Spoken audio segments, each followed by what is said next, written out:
Assalamualaikum warahmatullahi wabarakatuh. Boleh dengar tak suara saya? Boleh sir.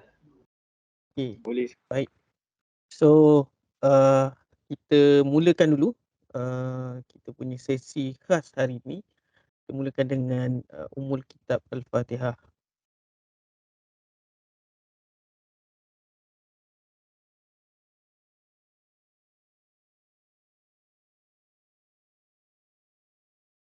Okey, baik. So, saya mulakan sesi kita hari ini. Saya mula dengan Assalamualaikum warahmatullahi wabarakatuh.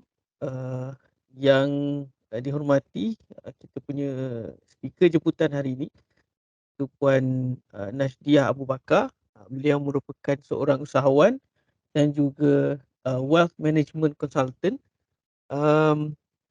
Dan hari ini adalah sesi yang sangat istimewa sebenarnya sebab saya pernah share kepada anda semua yang saya nak bawakan seseorang yang pakar dan hebat dalam bidang kewangan.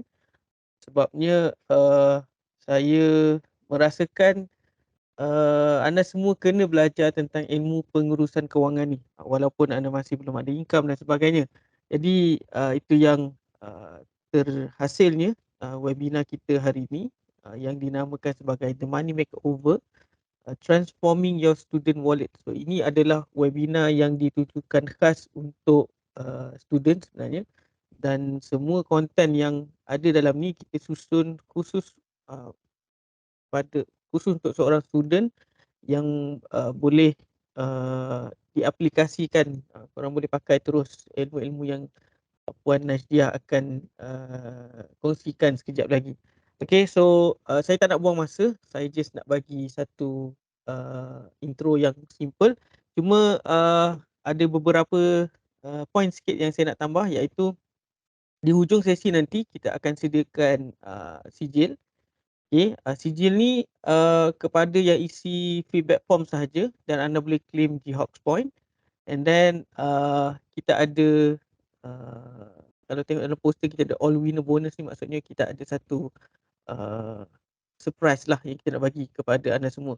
Dan kita ada lucky draw. Lucky draw ni juga hadiahnya rahsia. Kena tunggu sampai hujung. Siapa yang isi feedback form, kita akan masukkan nama dia dalam apa nama ni, dalam wheel of names nanti untuk kita buat lucky draw. Okay, so saya nak serahkan kepada Puan Najdiah untuk beliau teruskan. Okay, kejap lagi kita akan saya nak persilakan Puan Najdiah, nanti tim saya akan set up di sana. Okay, persilakan Puan.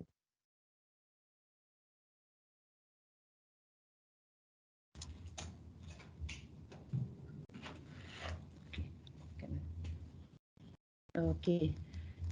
Dengar Dengar. Bismillahirrahmanirrahim. Assalamualaikum. Okey, dengar semua? Okey, saya nak pastikan semua mendengar. Okey. Okey nah. So kita ada berapa orang sekarang? Sebab nak tengok chat lagi kat mana.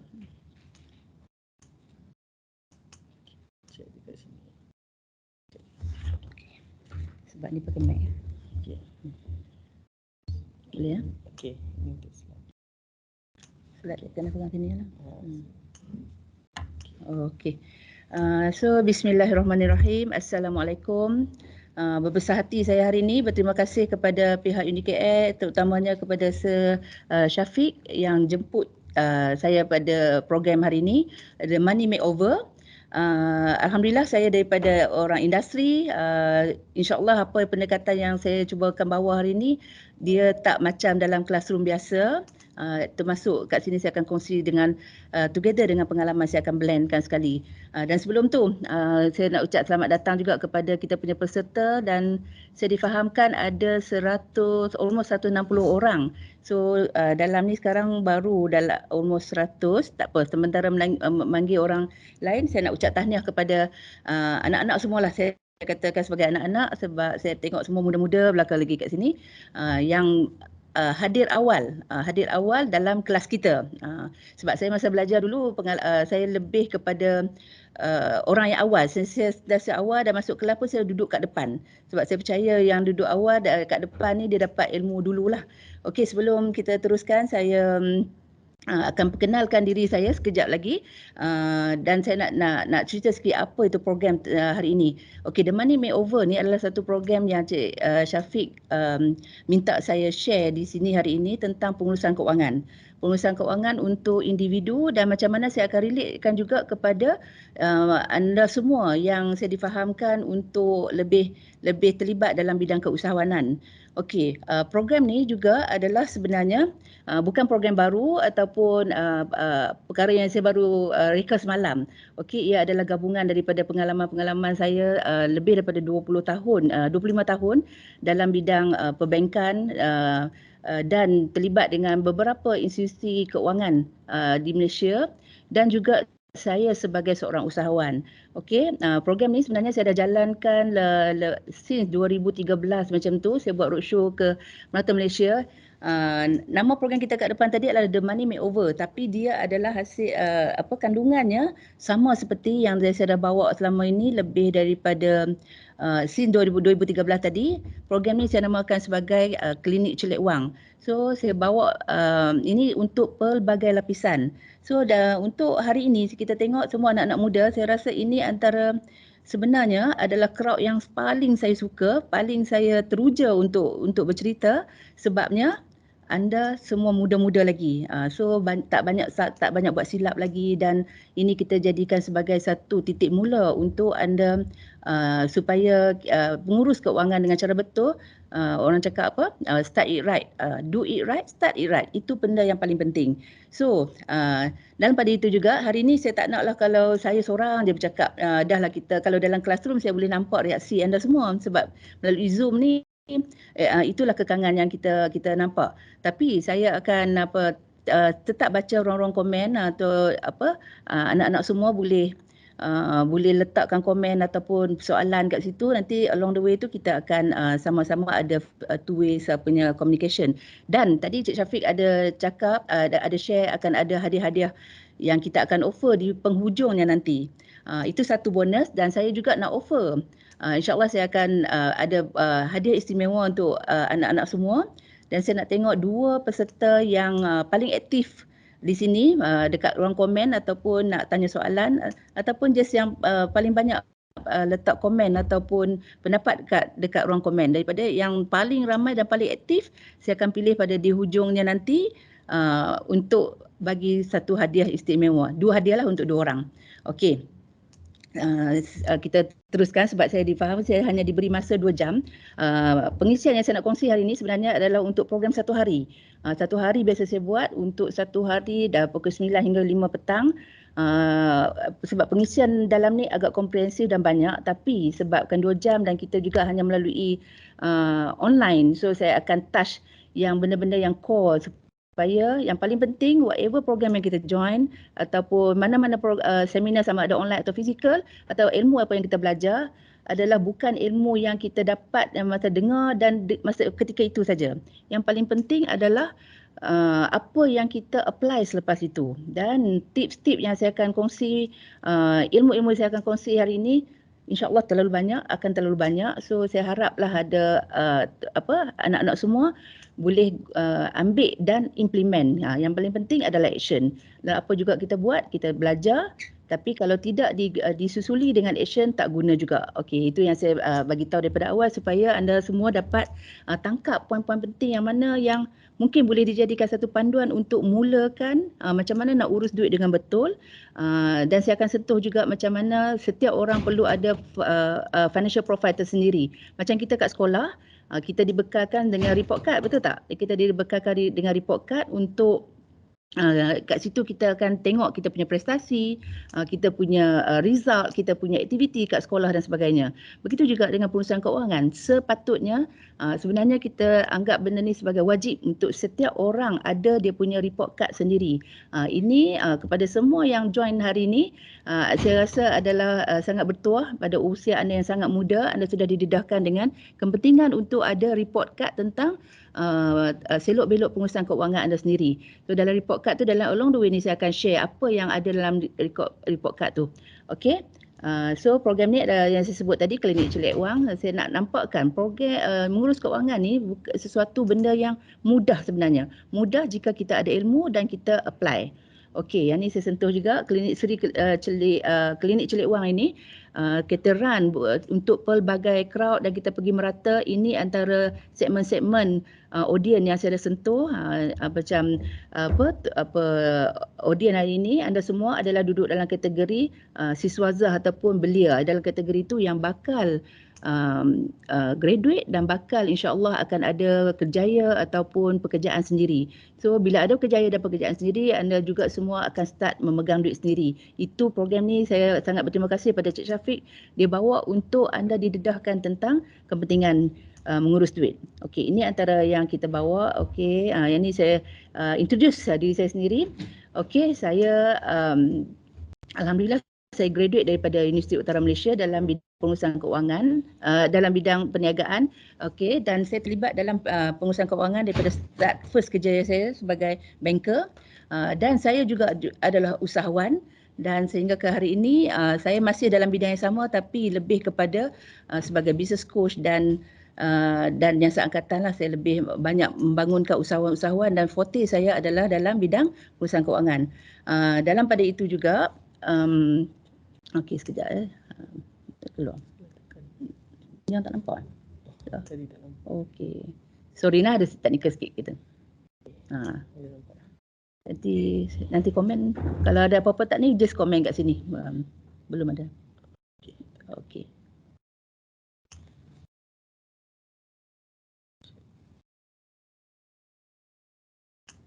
Oh, nampak Okey, ini selain daripada bidang kerjaya saya sebagai usahawan dan juga sebagai financial management consultant, ini buku yang saya tulis, saya juga seorang penulis dan insya-Allah akan keluar buku ketiga dan juga yang keempat. Yang keempat ini yang insya-Allah kepada mereka yang terlibat sebagai usahawan akan saya libatkan sekali.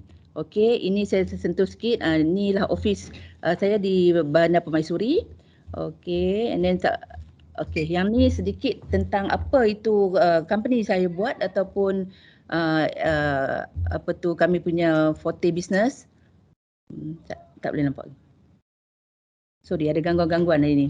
Okey, kami punya bisnes mudah saja, kita adalah ke arah towards financial literacy society. Yang ni kita nampak dalam masyarakat sekarang dari segi pengurusan keuangan, dari segi financial literacy sangat-sangat lemah.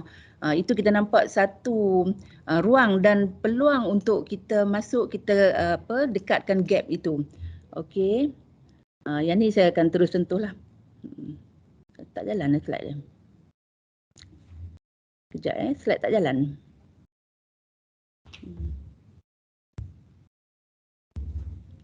Minta maaf ada gangguan slide tak jalan pula.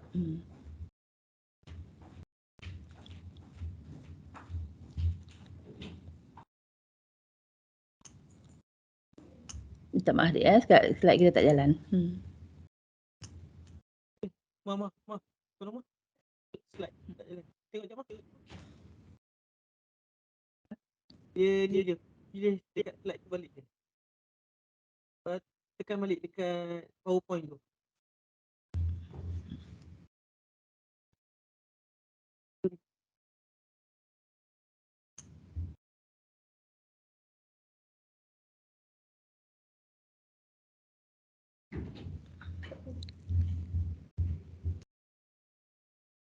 Minta maaf sekejap kita tengok ada technical issue sikit. Ni je, tekan ni je. Ni, next. Dekat situ, bukan tekan dekat pakai ni. Tak jalan. Tak boleh. Sekejap Saya tak boleh. Dia tak boleh tekan direct Better tekan ni. Okey, minta maaf semua, kita teruskan. Okey, sebelum kita nak pergi nak tengok apa isi kandungan program kita hari ni, kita nak buka minda masing-masing, kita nak tengok, nak bajak sama-sama berfikir dan merenungi kenapa program ni sangat penting kepada anda semua untuk sekurang-kurangnya memahami tentang kepentingan mengurus keuangan. Sebelum tu saya nak sentuh sedikit macam ada kat slide sekarang adalah tentang permasalahan dan kesan tidak urus keuangan di usia muda. Ni kita nampak orang mungkin ingat perlu ke sekarang kita ambil tahu kerja pun belum dapat lagi. Dan awareness hari ini penting supaya kenapa? Penting supaya kita semua tak terjerumus dalam, saya akan kongsi kat sini. Sebenarnya kalau you tengok dekat, you boleh search apa semua, kita nampak terlalu banyak masalah-masalah pengurusan keuangan ni. Dia sebenarnya dia punya kesan bukan kata di hujung usia. Usia muda pun ramai dah bankrupt. Kita tengok ni, saya akan share beberapa paper cutting. Kejap dia tak boleh. Okey. Kalau kita tengok tu 50,000 orang muflis pada usia muda. Bayangkan baru dapat kerja dah kategori muflis. Muflis ni kalau siapa yang dah kena memang tahulah betapa azabnya. Apa benda pun tak boleh buat. So dan sebenarnya untuk muflis kita tak susah untuk muflis. Ramai, kalau saya dah jumpa ramai umur baru 26, 27 muflis. Atas sebab apa? Banyaklah. Mungkin bila dia start tu dia terus buat hutang, especially credit card. Antara penyebab utama. Saya sentuh je. Ada beberapa slide, insya-Allah saya akan terpaksa laju sebabnya slide-nya banyak. Okey. Yang ni kita tengok kan 41 belia muflis setiap hari. Setiap hari ada orang muflis. Adakah kita nak duduk dalam kategori tu? Dan lagi satu punca sebab peer pressure, kita tengok rakan-rakan sekeliling kita, maksudnya hidup bergaya punca muflis. Sebab remaja ataupun yang baru-baru dapat pegang duit ni lah, dia terus nampak untuk nak bergaya, nak tengok kawan sebelah dia pun nak lebih. Itu pun penting, jangan simply terjerumus macam tu. Ni bahaya. Okey, kita tengok juga yang satu lagi. Yang ni 2,500 pun tak cukup. Kalau ada gaji 2,500 pun tak cukup. Dan kita tengok cuma hari ni dengan keadaan peluang kerja yang agak sukar. Sebenarnya peluang kerja banyak tapi mungkin tak match dan sebagainya.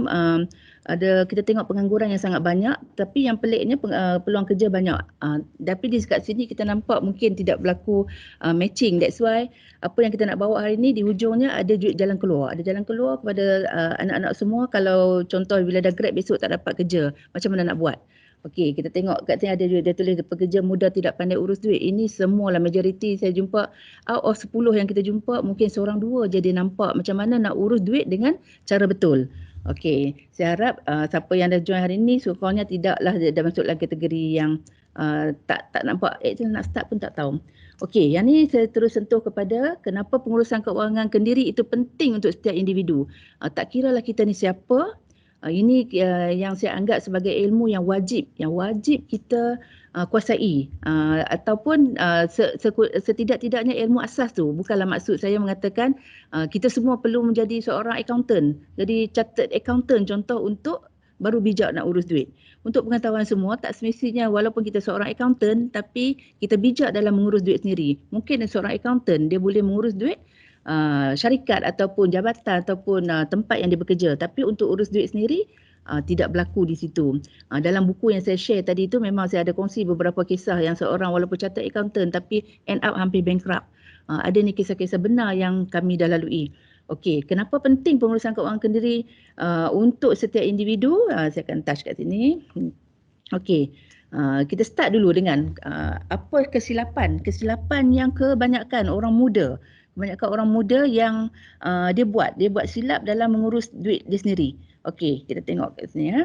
Okey, yang first, tiada kesedaran ataupun tidak ada sikap bertanggungjawab.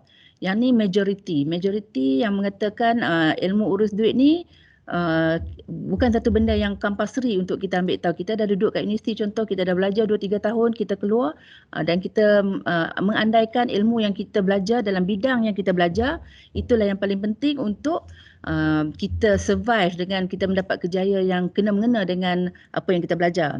Tapi harus diingat apa pun sekali kejayaan kita, bidang kita, ilmu mengurus duit tu perlu kita kuasai dulu sebab kita semua akan ada gaji, ada pendapatan. So bermula dengan itu. Okey. Yang kedua adalah tiada ilmu asas mengurus keuangan. Yang ni orang nampak macam simple tapi ilmu asas mengurus keuangan ni tak semua orang ada. Dia rasa dia tahu tapi bila tengok balik sebenarnya dia tak faham. Okey, yang ni penting ada sedikit ilmu asas. Dan yang ketiga, yang ni especially orang muda, first time dapat gaji contoh, first time dapat pegang duit. ataupun macam saya sebut tadi lah, peer pressure, tengok orang sebelah beli beg mahal, beli jam mahal, beli phone mahal, dia pun terpengaruh. Kat sini sebenarnya boros ataupun berbelanja di luar kemampuan untuk memenuhi gaya hidup. Yang ni antara faktor yang paling besar menyumbang kepada masalah kewangan yang kita mention awal tadi. Okey, dan kebanyakan berlaku kebocoran kewangan yang melampau adalah because of habit tadi ni, habit ataupun sikap boros berbelanja tadi ni. Okey, dan saya tidak mengatakan kita tidak boleh belanja dengan duit-duit kita dapat tu. Sebenarnya ada teknik-teknik dia. Sebenarnya kalau kita ada ilmu yang betul, kita dapat belanja dengan mewah sebenarnya. Kenapa saya sebut perkataan mewah? Nanti saya share kemudian. Kenapa kita, walaupun kita nampak tak banyak pendapatan kita sebab ataupun kita rasa pendapatan orang lain lebih, tapi kenapa kalau kita ada ilmu yang betul, sebenarnya pada hujungnya ataupun dalam perjalanan kita itu, kita lebih mampu untuk berbelanja dengan mewah. Mewah dengan cara yang betul. Okey. Yang ni, yang antara kesilapan lain juga adalah merasakan masih terlalu muda. Yang ni pun antara kesilapan yang paling besar. Kebanyakan kategori macam anda semua mengatakan belum lagi lah, tak perlu bermula lagi. Kita masih ada masa. Kita muda lagi, baru umur 20 tahun, baru umur 23 tahun. Okey. Dan memilih untuk bertangguh, walaupun start dengan menabung, walaupun RM10 sebulan, RM20 sebulan, kebanyakannya tidak ada kesedaran untuk bermula because of terlalu muda. Okey. Yang seterusnya, tidak tahu ataupun kaedah atau tidak ada ilmu untuk menggandakan duit. Saya guna perkataan di sini menternak. Macam kita faham, macam contoh bila sebut ternak, kalau kita faham, kita tengok resmi arnab. Arnab adalah haiwan yang paling cepat membiak. Begitu juga kalau boleh kita nak jadi, kita ada bukan angsa lagi dah. Kita nak ada satu macam arnab yang boleh ternak duit kita dengan pantas, dengan cepat. Itu maksudnya. Sebab duit kalau bijak, dia punya mengembang ataupun dia tahu nak ternak tadi tu, dia mengembang dengan kita pun tak jangka. Okey. Yang ni saya akan sentuh juga hari ni adalah tentang macam mana untuk anda semua supaya start untuk ada tabungan, ada ibu duit, untuk create ibu duit. Contoh ada target sekian-sekian, ada duit, ibu duit kita tu RM100,000, RM50,000, RM20,000 ataupun nak RM1,000,000 sekalipun, ada teknik-teknik dia. Yang ni yang sebut tadi, bila dah ada ibu duit, then baru kita boleh ternak duit dengan ibu duit tadi tu.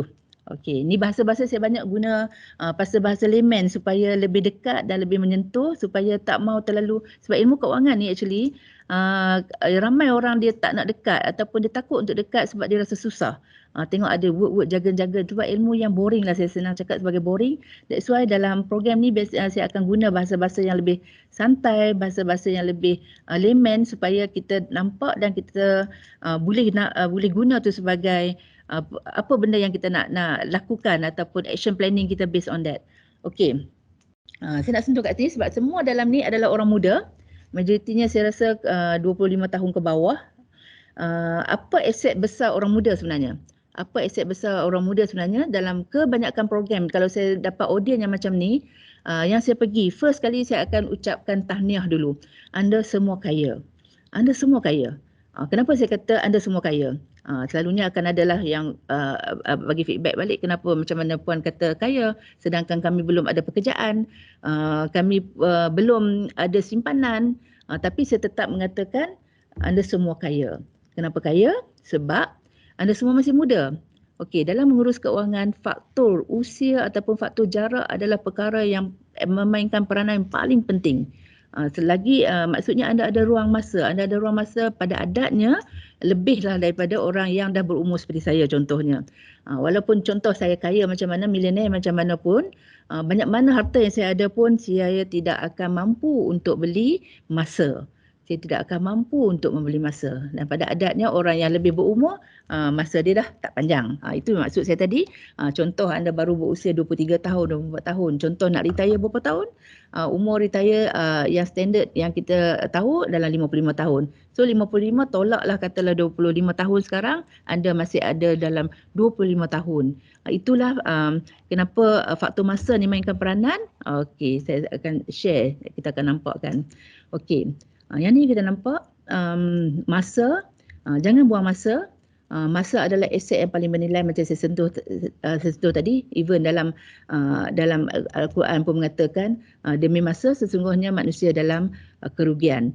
Sekali lagi anda muda utilize betul-betul kelebihan anda ada masa. Saya akan tunjuk sikit kat sini satu contoh.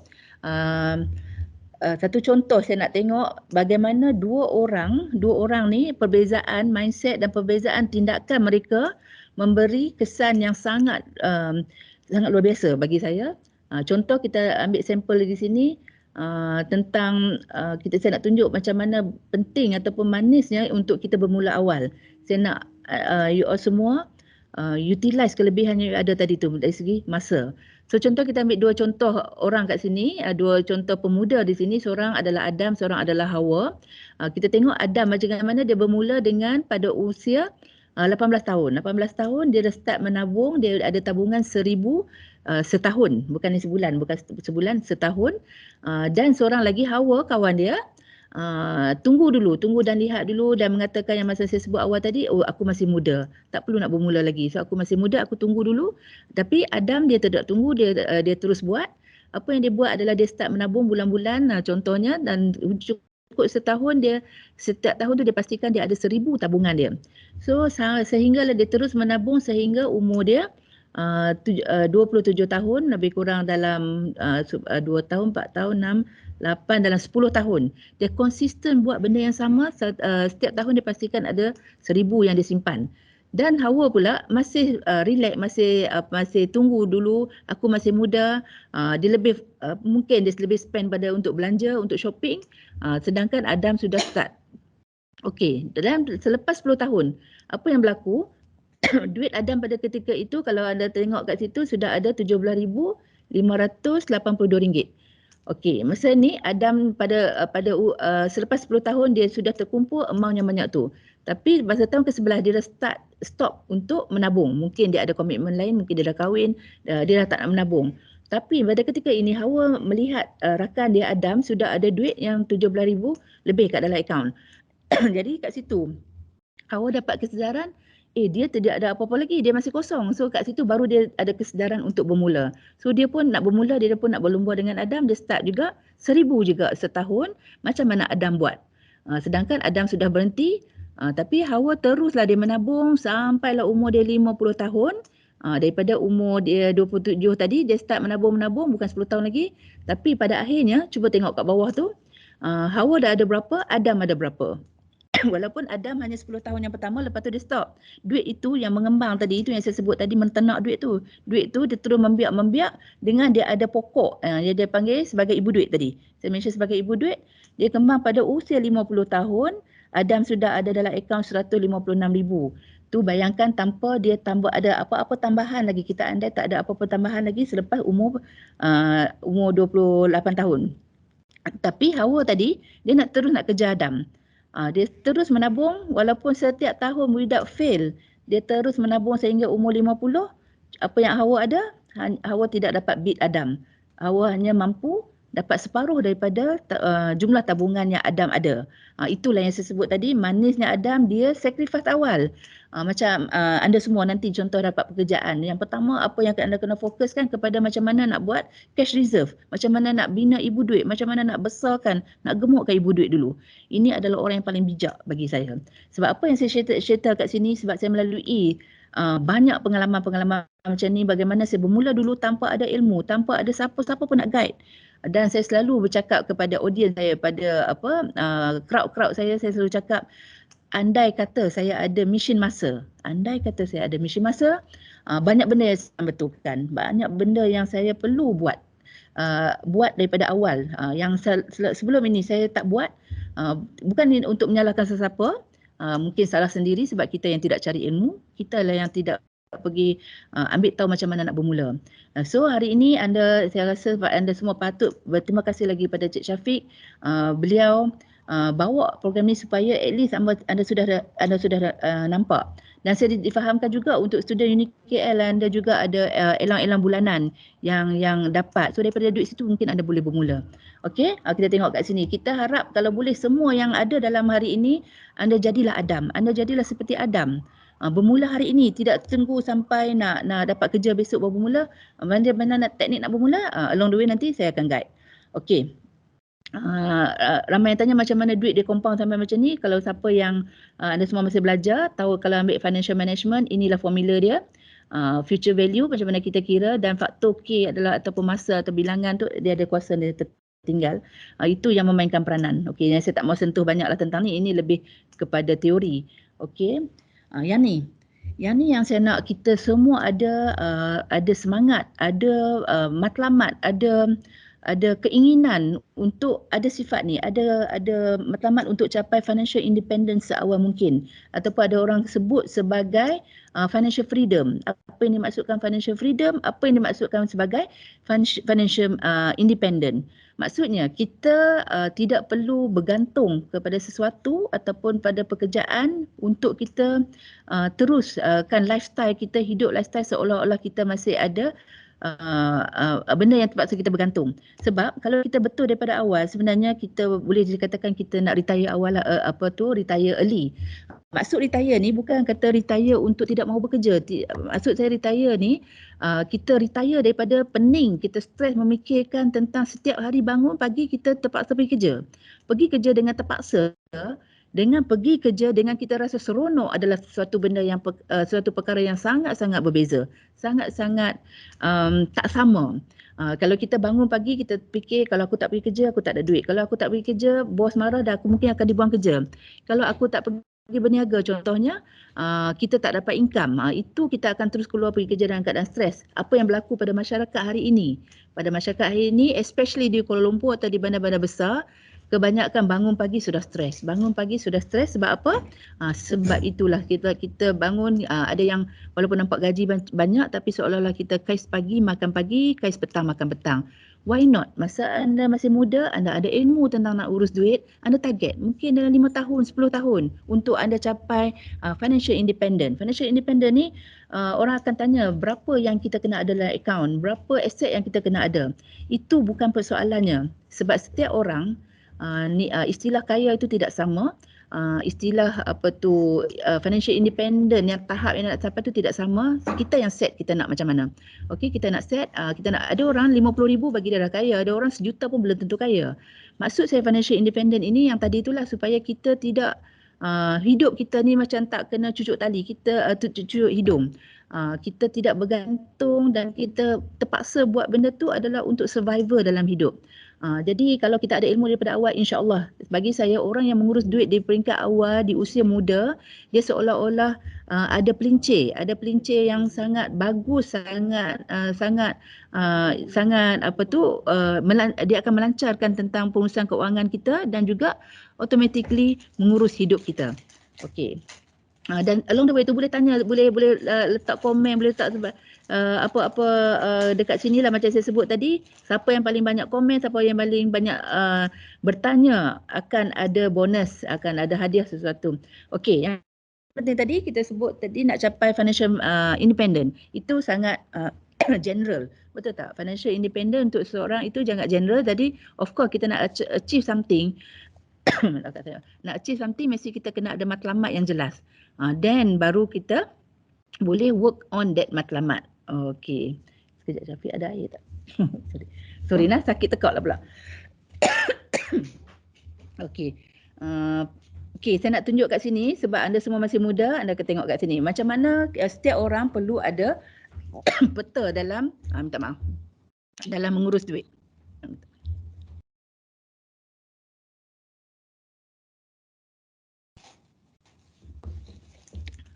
Okey.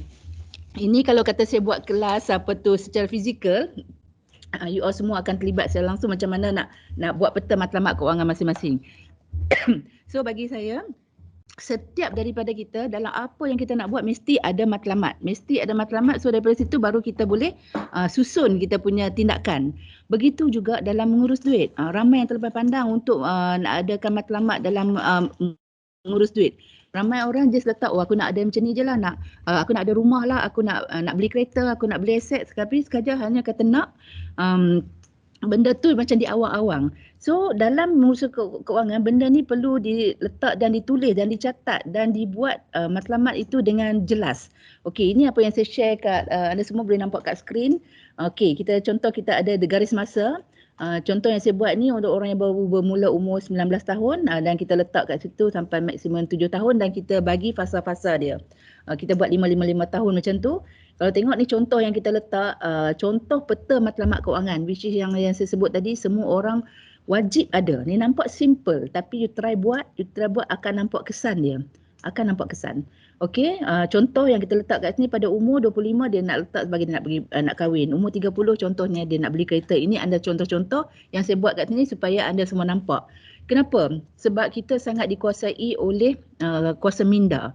Apa yang kita tengok dan kita percaya itulah yang akan instruct body kita untuk melakukan. Bila kita letak ni kita baru nampak, oh umur 25 aku nak kahwin. So bila aku nak kahwin, of course dia akan tengok balik berapa duit yang dia ada sekarang. Dengan siapa dia nak kahwin pun. Jadi dari segi contoh dia nak beli kereta yang bagaimana? Ini yang penting balik tentang kita nak letak matlamat, kita nak letak apa-apa sekalipun kita kena jelas itu kemudian. Tapi yang ni asal dari segi apa yang kita nak, daripada situ kita akan tengok satu-satu. So contoh yang simple kat sini, kita buat ni peta matlamat keuangan dan yang tadi saya start dengan umur 19. Ini contoh tak kira berapa umur anda sekarang, just letak di sini umur anda sekarang letak and then sampai bila anda nak letak, mungkin dalam masa 10 tahun, 20 tahun anda akan letak yang jelas apa yang anda nak. Tapi hari ini kita tak mau cerita terlalu banyak, kita nak fokus kepada bagaimana, sebab anda semua masih muda, bagaimana untuk ada ibu duit tu tadi dulu, untuk ada satu tabungan ataupun macam yang saya cakap tadi, cash reserve yang signifikan untuk anda ada. Sebab cash reserve ni dia akan jadi titik tolak untuk ada benda lain. Contoh nak beli kereta, of course nak ada deposit. Memang boleh sekarang beli kereta tak ada deposit. Tapi berbeza orang yang letak deposit yang banyak dengan tak letak deposit langsung. Dia akan bagi kesan keuangan jangka panjang kepada anda semua. So kenapa hari ini, sebab anda semua masih muda, saya akan tekankan kita fokus pada satu benda untuk ada cash reserve. Untuk bermula, walaupun kita rasa tak ada income lagi ke apa semua tu, perkara kedua, ketiga, keempat. Tapi niat atau matlamat yang pertamanya adalah untuk ada tabungan cash reserve dulu. Okey.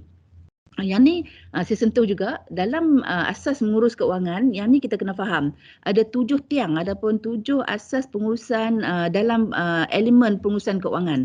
Yang ni kita kena faham. Yang pertama, kita kena dalam pengurusan keuangan mestilah kena ada pendapatan. Kalau tak ada duit, tak ada pendapatan, macam mana nak urus? Itu maksud dia. Kita kena faham ada elemen pendapatan, macam mana ada elemen simpanan kat situ, dan ada elemen perbelanjaan, ada elemen perlindungan. Nanti saya akan ulas satu-satu.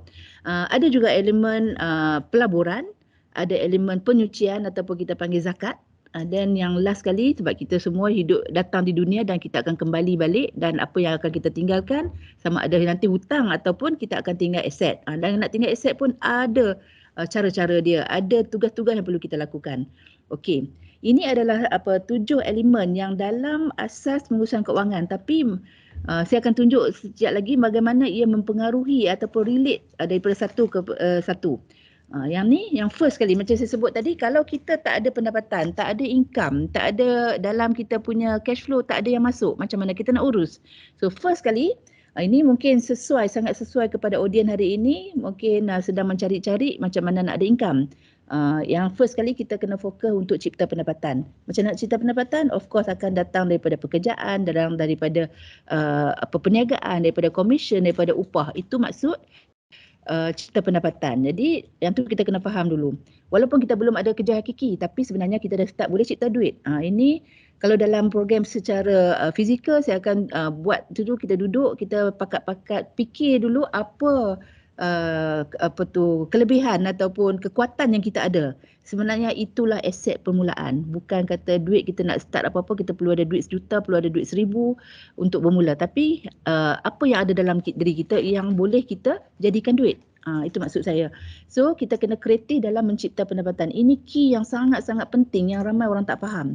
Ramai orang termasuk saya pun sebenarnya kita ni dibekalkan, kita ada dengan pengalaman kita, dengan background kita, environment kita, ilmu yang kita ada, sebenarnya itulah modal paling besar untuk kita bermula. Okey. Sorry. Yang kedua, yang akan pergi kepada penyucian ataupun zakat. Ini pun saya akan sentuh sebab ni biarlah anda semua bermula awal. Contoh nanti dah start dapat gaji yang pertama. First kali untuk kita paling tekankan adalah berapa portion untuk kita letak ke tepi siap-siap untuk sebagai zakat dan jariah. Ini sebagai kunci. Normally dalam asas tu yang tu kita letak dah hujung-hujung, tapi saya biasa letakkan awal supaya kita cut siap-siap dan kita berbelanja itu selepas kita tolak semua elemen-elemen yang kita katakan sebagai hak orang lain. Sebab dalam rezeki kita ada bahagian orang lain. Jadi kita tak nak terambil bahagian orang lain. Ini pun sangat penting. Along the way, benda ni nampak kecil pada setengah orang yang mungkin tak ada ilmu tentang mengurus keuangan, tapi ini adalah key yang paling asas. Dapat tolak siap-siap sebagaimana dalam payslip esok dah ditolak kita punya bahagian EPF contoh. Yang ni kita boleh buat sendiri. That's why pengurus keuangan ni kita sendiri yang kena manage. Kita ambil berapa pendapatan yang kita ada, kita buatlah kiraan kasar untuk put aside. Macam zakat contoh 2.5%. Sepatutnya ditolak selepas bersih apa semua, tapi pada saya terpulang lah gross pun tak apa. Kalau ada lebihan tu kita anggap sebagai sedekah. Okey. Dan yang seterusnya, pendapatan yang kita ada tadi tu, pekerjaan hasil yang kita ada, perkara yang pertama yang paling awal yang paling penting juga adalah untuk kita lindung dia. Maksudnya kita kena ada dipanggil penggantian. Jika ada berlaku apa-apa dan kita tengok sos yang kita masuk tadi tu dah tak ada, tapi ada perkara yang kita boleh lakukan supaya kita nak pastikan yang kita punya pendapatan tu dilindungi. If anything happen to us, so kita ada tabungan lain yang akan menggantikan pendapatan kita. Itu maksud dia kat sini adalah takaful. Lepas tu baru kita fokus kepada simpan. Berapa nak simpan? Sekejap lagi untuk slide seterusnya saya akan tunjuk berapa nak simpan, formula dan sebagainya. And then seterusnya, ni ada okey. Okey, nanti ada soalan saya akan along. Selain dari menabung, apa lagi cara nak uruskan duit harian? Okey, saya sentuh sekejap lagi. Ini akan menabung dan kita akan menabung. Okey, ada lagi nanti saya sentuh lagi akan ada tanya tu. Lagi satu soalan tak nampak tanya.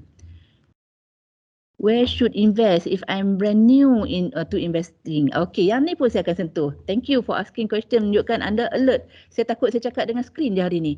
Okey, Alhamdulillah. Semua yang soalan tu bagus dan keep on tanya sebab semua tu akan ada point-point yang kita akan carry ke belakang. Saya pun barulah rasa macam semangat sikit nak bercerita. Saya cerita ni anda nampak ke, dapat ke? Itu maksud saya. Okey, bila kita dah touch untuk simpan, barulah kita start fikir kat mana nak labur balik pada soalan tadi. Ada orang, especially orang kita, orang Malaysia lah, saya tak kata orang Melayu ke Cina ke apa ataupun India, orang kita kat Malaysia ni dia lebih cepat nampak je pelaburan yang janjikan dia panggil too good to be true. Masuk RM100 nak dapat RM2,000 untung macam tu. Yang tu memang laju berbaris orang nak. Tapi yang itulah yang berlaku pada scam. Itu pun saya akan sentuh sekejap lagi. And then lebih kita dah labur dan baru kita ada allocation yang kita tetapkan untuk perbelanjaan. Dalam perbelanjaan tu pun ada cara nak senaraikan lagi. Dan last sekali sebelum kita dia balik pada ni adalah tentang bagaimana untuk kita nak wariskan. Setiap apa yang kita ada, aset yang kita ada, bagaimana untuk kita nak buat penyusunan untuk kita wariskan kepada waris terdekat kita. Itu pun kita akan sentuh. So ini adalah 7 elemen yang saya akan sentuh sampai ke hujung. Okey. Yang ni yang saya dah sebut tadi, kreatif dalam mencipta pendapatan. Orang muda perlu memiliki kreativiti dalam mencipta pendapatan mereka sendiri. Dalam dunia yang semakin berubah dan kompetitif ni, kita tengok jika bergantung pada pekerjaan tetap atau gaji bulanan saja mungkin tidak cukup. Dan saya tak kata tak cukup, mungkin tidak cukup, dan ikut pengalaman saya jumpa banyak mana pun tak cukup. Sebab teknik formula tadi dia tak ada ilmu untuk nak manage tadi tu. So orang muda, especially dunia hari ini, dunia digital, anda semua muda-muda, saya rasa tidak ada alasan untuk mengatakan tak tahu nak buat apa. Tak ada modal nak berniaga contoh, ataupun saya tak ada kerja, habis-habis tamat belajar, duduk kat rumah, orang kata menghabiskan borang mak ayah, tak tahu nak buat apa. Sebenarnya balik pada diri sendiri, how creative we are nak ambil peluang. Sebenarnya di luar sana lautan peluang, lautan peluang dengan dunia zaman era teknologi ni. Kalau orang tu kata tak tahu cara nak buat, itu hanya alasan saja. Alasan, dan mungkin the best word is malas saja. Itu yang saya berani cakap. Okey, kita jangan rasa sentak bila kita pernah cakap orang Melayu malas ke orang Malaysia malas tu. Sebenarnya dia tak kata pada semua, dan orang yang sentak tu selalunya dia yang rasa malas, dia yang malas. Kalau yang dia rajin, dia buat macam-macam, benda tu tak ada kesan kepada dia kan. Okey, next kita sentuh pendapatan. Okey, pendapatan ni sebenarnya tak kira berapa amount. Contoh, ada orang kata, oh, tak apalah dia income banyak. Dia mungkinlah income dia 10,000, saya baru income 2,000. Dia sentiasa menampakkan pandang orang, nampakkan orang lebih baik. Orang lagi kaya daripada dia. Tapi sebenarnya dalam key mengurus keuangan ini, it doesn't matter how much you earn sebenarnya, but how much you save. Of course, lagi banyak pendapatan kita, potential kita untuk menabung dan mengembang duit tu lagi mudah. Tapi kalau kata duit banyak mana sekalipun, tak ada kesedaran nak menabung ataupun nak manage duit daripada awal, dia tak semestinya orang yang income banyak at the end nanti dia akan tenang, dia akan bersara dengan kaya. So tak mustahil juga orang yang income biasa-biasa tapi cara dia manage dengan betul, dia hidup senang. Contoh saya nak bagi one of saya punya klien lah, one of saya punya yang dah saya jaga dia punya profile dah lama. Dia income dia dalam 25,000 ke 30,000 macam tu. Tapi setiap bulan mengadu tak cukup. Tak cukup nak manage sana, even sampai nak bayar road tax kereta pun tak cukup. Tu antara yang pelik. Kenapa income 25,000, 30,000 tapi masih tak cukup? Salah kat mana? Dan ada juga yang saya manage file dia orang yang income dalam 2,000, 3,000. Tapi hujung tahun sekali still boleh pergi berjalan-jalan. Still boleh ada allocation nak shopping. Dia nak berjariah. So macam mana dia buat? Okey, yang macam yang first saya cakap 25,000 tadi tu, bila saya duduk dan saya diagnose balik. Tengok kat situ, dia buat set untuk rambut saja pun sebulan 2-3,000 contoh. Dan adalah beberapa gila kita senarai balik terlalu banyak perbelanjaan yang tak sepatutnya berlaku dan dia tak ada letak satu priority pun untuk ada walaupun sedikit tabungan. Itu yang maksud saya tadi, it doesn't matter how much you earn sebenarnya, yang key dia but how much you save. Tapi kalau kita ada allocation yang lagi ataupun sumber yang lagi besar, itu bonus yang lagi bagus, yang sangat luar biasa sebab lagi besar allocation yang kita boleh put aside dalam tabungan ataupun pelaburan, dia seolah-olah roda kita dia berputar lebih besar compare dengan kita menabung 100 je sebulan, compare dengan orang yang boleh menabung 10,000 sebulan. Okey? Yang ni pendapatan sekarang dia sebenarnya katalah contoh anda semua dah ada pekerjaan sekarang, dia ada kategori pendapatan sekarang dan pendapatan masa depan. Pendapatan sekarang itu yang aktif maksudnya yang selagi kita pergi kerja kita dapat gaji, kita dapat income, kita keluar berniaga kita dapat, itu maksudnya aktif. Yang pasif ni maksudnya kita duduk saja pun, contoh kita duduk saja pun duit tu masuk. Contoh kita dah ada aset macam rumah dan rumah itu kita sewakan, itu maksud dia pendapatan pasif. That's why kalau kita dah tahu sekarang ni apa itu pendapatan aktif, pendapatan pasif, dia akan relate balik dengan matlamat yang kita nak letak tadi tu. Kita nak target nak ada rumah, nak ada 2-3 biji rumah, satu rumah yang kita duduk. 3-4 lagi adalah untuk kita create pendapatan pasif bila kita dah sampai financial freedom tadi, financial independent tadi tu. Duit-duit ni lah yang masuk tanpa kita perlu bekerja. Itu maksud dia pasif. Okey, pendapatan masa depan pula, mungkin bila kita dah masa depan itu antara pendapatan yang mungkin kita akan dapat adalah contoh pencen. Yang ni kalau kita bekerja dengan kerajaan kita akan dapat pencen. Pendapatan yang pelaburan yang kita daripada usia muda kita tak melabur. Inilah yang akan memberikan kita pendapatan di usia lewat ataupun tak semesti tunggu 55 untuk pencen. Okey, ataupun pendapatan daripada perniagaan. Ada orang dia create pendapatan macam tadi pun saya sembang dengan Cik Syafiq, ada seorang ni memang saya pun teruja nak jumpa dia. Dia ada 7 syarikat. 7 perniagaan yang bagi income pendapatan yang luar biasa. Jadi itulah yang dikatakan pendapatan masa depan kita sangat dipengaruhi oleh tahap financial literacy kita di usia muda. Okey. Ini saya sentuh pula tentang penyucian. Yang ni saya yang cakap tadi itulah di dalam rezeki kita ada hak orang lain, dia tentang zakat, tentang sedekah, adalah keberkahan. Ramai yang saya jumpa sebab saya terlibat juga dalam membangunkan keusahawanan termasuk daripada level nano, micro. Jadi saya duduk dalam kelompok ni. Challenge sebagai usahawan ni bukan mudah sebenarnya, bukan mudah dan lagi menyukarkan bila mereka tidak ada ilmu mengurus keuangan. Okey, dan lagi menyukarkan juga terlalu percaya pada pelik-pelik, percaya pada tahyul. Orang contoh orang tu berniaga bagus, dia ada pelaris lah, dia ada benda-benda macam tu. Ini saya just share nak cerita. Benda ni wujud. Benda ni wujud bila kita sampai satu tahap nak maju dan kita nak shortcut. Sebenarnya kalau dalam ni kalau pada yang Muslim jadikanlah sebagai zakat ataupun kita bersedekah, berjariah, itulah sebenarnya bagi saya, itulah sebenarnya pelaris rezeki. Tak payahlah nak perlu jumpa bomoh ke apa tu semua, tak perlu. Itu je kunci. Itu dijanji, 1 diberi 10 yang dapat, itu dijanji. Okay, that's why yang daripada dalam cycle tadi saya touch on penyucian tadi itu awal. Maksudnya kita memberi itu kuasa kunci dalam kita nak melancarkan rezeki. Okey. Satu lagi perlindungan macam saya sebut tadi, kena faham daripada usia muda, especially kena faham. Jangan nampak takaful ni untuk bayar, untuk mati saja contoh, untuk sakit saja contoh. Sebenarnya dalam ilmu mengurusan keuangan ni sangat penting untuk kita memahami instrumen ataupun platform-platform keuangan yang ada di pasaran, yang ada di luar sana, untuk kita utilize, untuk kita ambil dan kita guna.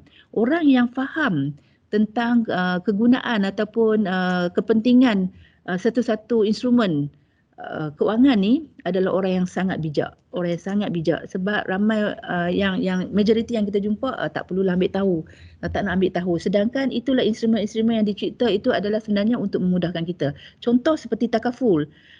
Jujurnya jangan kita takut, jangan kita nampak takaful itu sebagai bebanan untuk kita ada. Sebenarnya takaful tu kita kena faham fungsi takaful tu sebenarnya dia bukan sekadar perlindungan sebenarnya. Dia takaful juga sebagai kaedah perlindungan pendapatan. Contoh income kita sekarang 3,000, 5,000, bagaimana untuk kita nak protect pendapatan tu. Contoh kita suatu hari mungkin kita tak boleh bekerja untuk 10 tahun. Bagaimana untuk kita pastikan setiap bulan kita masih ada gaji ataupun income yang bernilai sama seolah-olah kita masih bekerja, untuk ada dalam akaun kita masuk setiap bulan. Yang ni kat sini kita boleh pakai instrumen takaful sebagai platform untuk kita wujudkan plan penggantian pendapatan. Dan juga kaedah cipta aset segera. Takaful ni contoh kita nak ada aset bernilai 1 juta. Kita belilah polisi yang bernilai 1 juta. Memanglah tidak nampak pada ketika itu, tak boleh nak pegang lagi 1 juta tu. Tetapi if anything happen, walau tak meninggal sekalipun, mungkin kita hilang upaya kekal. Contoh kita ada polisi bernilai 1 juta, maka dengan segeralah nilai aset yang kita ada selepas berlaku di ini kita ada 1 juta. Itu maksud saya. Okey, dan juga kaedah pelupusan hutang. Mungkin anda semua masih muda, belum terjerumus dengan apa-apa hutang. Yang ni pun kena ambil sebagai asas pengetahuan. Takaful juga adalah kaedah untuk kita melupuskan hutang. Contohnya bila sampai tahap hutang kita terlalu banyak, kita tengok kira-kira balik, kita kerja 10 tahun pun kita tak boleh nak cover dengan hutang yang kita dah cipta tu. Jadi apa nak buat? Carilah polisi takaful yang bernilai berapa nilai yang hutang kita ada. Contoh kita ada hutang RM30,000. Pastikan ada nilai polisi takaful yang bernilai RM30,000. Okey. Dan juga takaful ni juga sebagai hadiah untuk kita, sebagai pemberian yang sangat luar biasa untuk kita tinggalkan. Dan takaful juga sebagai sumber dana amalan jariah kita. Kita boleh letak kat situ, contohnya berlaku apa-apa pada kita besok, satu hari nanti, kita letak pesanan kat situ, duit ni sumbang kepada masjid, sumbang kepada rumah anak yatim. Itu maksud saya. Okey. Dan simpanan. Apa alasan kita untuk tidak menyimpan dan menabung? Balik boleh jawab soalan yang adik yang bertanya tadi. Untuk ni saya akan touch untuk simpanan. Okey. Okey, yang ni rule yang kita wajib faham ni asas dalam mengurus keuangan. Yang pertama sekali pendapatan tadi tu asas yang pertama. Macam mana untuk simpan ni? Berapa formula, berapa ringgit yang kita patut simpan? Ini antara soalan-soalan yang sentiasa kita dapat. Macam mana nak bermula? Ni konsep yang paling asas, senang dia. Faham rule 80-20. Faham rule 80-20 maksudnya berapa saja income, kita bahagi income kita kepada 2 tadi, 80% dengan 20%. Contohlah income kita ada, kita dapat alhamdulillah lepas keluar daripada UniKL kita dapat pekerjaan yang bagus, mungkin kita boleh bermula dengan income 5,000 contoh. 5,000, 80% daripada 5,000 adalah 4,000. Okey, lagi 20% 1,000. Okey, yang 80% tu saja yang kita boleh berbelanja pada sekarang untuk kita bayar rumah kita, makan pakai kita dan segala keperluan kita, mesti tidak boleh melebihi 80%. Okey, yang lagi 20% tu nak ke mana? 20% lagi itu yang saya selalu panggil sebagai income masa depan. Income masa depan yang kita tak belanja sekarang, tapi income kita tu kita letak siap-siap untuk kita belanja di masa depan. Okey, yang ni lebih jelas. Yang ni akan nampak lebih jelas. Contoh, kenapa daripada awal tadi saya ada sebut tentang keusahawanan.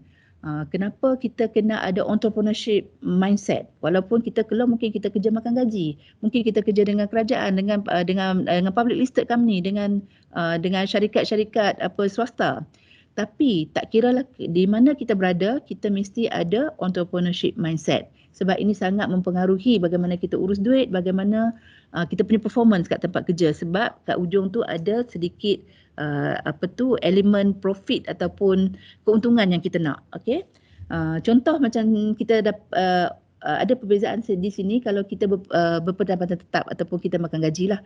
Kita nampak kat itu corong pendapatan, orang yang makan gaji contohnya kalau kita rely on satu punca pendapatan, itulah tabungan dia hanya masuk dari satu sumber. Let's say macam saya sebut tadi 5,000, duit ni dia pecah siap-siap 80% untuk guna sekarang. Macam saya sebut tadi untuk bayar semua keperluan, lagi 20% nak ke mana? Ini yang jawab balik soalan pada yang bertanya tadi tu, ke mana duit tu nak pergi? Kita ada allocation daripada situ, kita mesti ada allocation sedikit untuk takaful, untuk protect pendapatan kita dan protect keperluan kita yang lain. Dan kita kena ada sedikit untuk orang for the Muslim, kena ada akaun tabung haji. Bermula buka akaun tabung haji dalam RM10 je, tak mahal. Dan saya believe kat sini pun ramai yang dah ada. Sebab sekarang untuk daftar haji ambil masa yang panjang, selagi anda muda daftarlah segera. Okey, untuk ASB, masuk sedikit untuk ASB. Masuk untuk emas, nak beli emas mahal ke murah, nanti harap ada sedikit masa saya akan tas sedikit bonus di hujung nanti, saya akan cerita sedikit tentang emas. Okey, unit amanah ini pun antara yang platform yang wajib ataupun seboleh mungkin ada sedikit ada satu akaun untuk kita letak tabungan kita, dan juga aset-aset lain. Ini saya rasa saya menjawab soalan tadi. Okey, balik pada yang ni, cuba tengok yang sebelah kanan tu yang warna merah. Kalau corong pendapatan, kalau seorang itu usahawan ni tak semestinya maksud saya orang tu kena full time jadi usahawan. Contoh dia bekerja, tapi dia ada mindset usahawan, dia ada buat part time lain, maksud saya macam tu.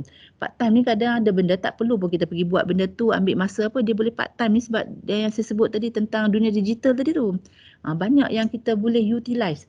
Compare dengan saya yang dah umur melepasi setengah abad ni, kami dulu di zaman saya untuk nak buat part time tak semudah sekarang. Sekarang tanpa modal pun berlambat-lambat, saya rasa dekatlah dengan Cik Syafiq. Beliau antara yang saya kenal sebagai orang yang ada ilmu dari segi teknikal, know-how macam mana untuk memudahkan untuk bermula, untuk buat sesuatu tanpa ada modal pun, tanpa buat sambil-sambil pun. Jadi dan boleh generate income yang luar biasa. Dan saya sendiri sebagai orang yang dah agak veteran, saya sangat berminat untuk ilmu-ilmu sebegini. Okey, dan kepada anda yang muda lagi ni, utilize lah, pakailah. Sebab saya sendiri macam saya sebut tadi, saya manage ramai usahawan dan saya sangat impress dengan anak-anak muda sekarang ni. Dengan sedikit semangat, dengan sedikit kepandaian, keunikan yang mereka bawa. Ada yang saya urus akaun yang dahsyat-dahsyat yang macam baru ni, one of saya punya yang saya consult satu perniagaan ni, baru 3 tahun berniaga. Umur pun baru 28, 29 macam tu. Dia punya sale tahunan sudah 17 juta. Dia pernah buat rekod yang luar biasa, dalam masa 1 jam dia buat sale 1 juta sampai hang dia punya tu.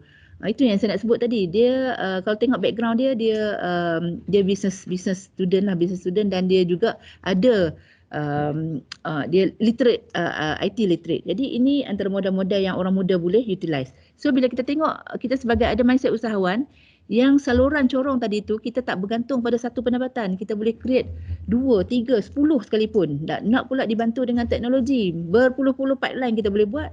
Bayangkan corong pendapatan kita ada banyak mana. And then kat situ dah tak apply dah rule 80-20 tadi tu. Kita kena fixkan kita punya perbelanjaan, kita punya cost.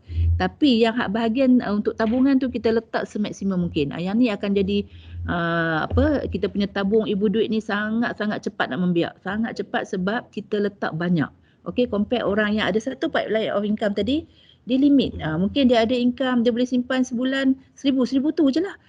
Kalau yang ada beberapa ni, mungkin pendapatan ni untuk bayar komitmen, pendapatan ni untuk tabungan, pendapatan ni untuk investment, benda-benda macam tu. Okey, next. Pelaburan ini pun yang saya nak sentuh juga. Anda semua masih sangat muda, masih green. Jangan terlalu gemar untuk dengan sweet talk, sweet story yang cerita duduk saja pun tak payah buat apa. You join benda ni tak payah buat apa. Itu statement-statement yang kita biasanya dilontarkan oleh mereka yang dinamakan scammer.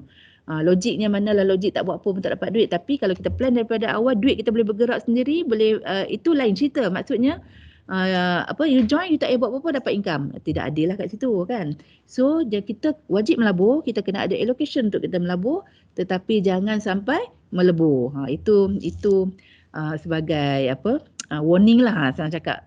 Sebab yang ni bukan perkara kecil, sebab saya dah tengok dengan mata kepala saya sendiri ramai yang terkena umur dah 55 tahun baru dapat duit pencen, tiba-tiba lesap pergi invest tak apa-apa, masuk dalam pelaburan yang tak masuk akal. Bayangkan pada umur 55, umur 60, duit tabungan lesap kosong. Pada ketika itu mungkin sudah tidak sihat untuk bekerja, mungkin tidak kuat lagi untuk bekerja, dan kalau masih sihat dan kuat pun semangat tu dah tak ada. Waktu tu sepatutnya dah bukan masa untuk bekerja. Jadi you masih muda ni jangan sampai terkena. Berdikit-dikit tak apa, lambat tak apa, tapi jangan terburu-buru sampai tertipu. Okey? Yang ni yang saya sebut tadi, cipta dan bina ibu duit. Kita yang tentukan berapa gemuk ibu duit yang kita nak miliki, simpan. Kita force diri kita untuk simpan dan kita lupakan. Okey. Yang ni saya selalu sebut kita kena ada angsa bertelur emas, tapi macam saya sebut tadi angsa bertelur emas dia, tapi biarlah telur emas tu beranak yang dengan banyak macam konsep macam arnab. Dia punya tahap pembiakan dia tu sangat cepat. Okey. Yang ni maksimalkan compound effect. Nanti saya akan sentuh sikit macam mana nak kira. Semua orang tengok kat sini Albert Einstein, manusia paling bijak. Kita tahu semua orang tahu kita ada 7 wonders ataupun benda keajaiban di dunia, ada 7 saja, tapi Einstein mengatakan ada satu lagi yang sebenarnya boleh dikatakan suatu keajaiban dunia, iaitu kuasa compounding. Okey, saya nak sentuh sedikit kat sini. Saya akan share kat sini lah macam mana nak nampakkan yang tanya tadi, contoh boleh simpan RM100 macam mana dengan umur yang sekian ada. Kita masuk dekat financial, saya touch sikit financial calculator tadi, boleh masuk tak? Saya tunjuk contoh sikit bagi nampak.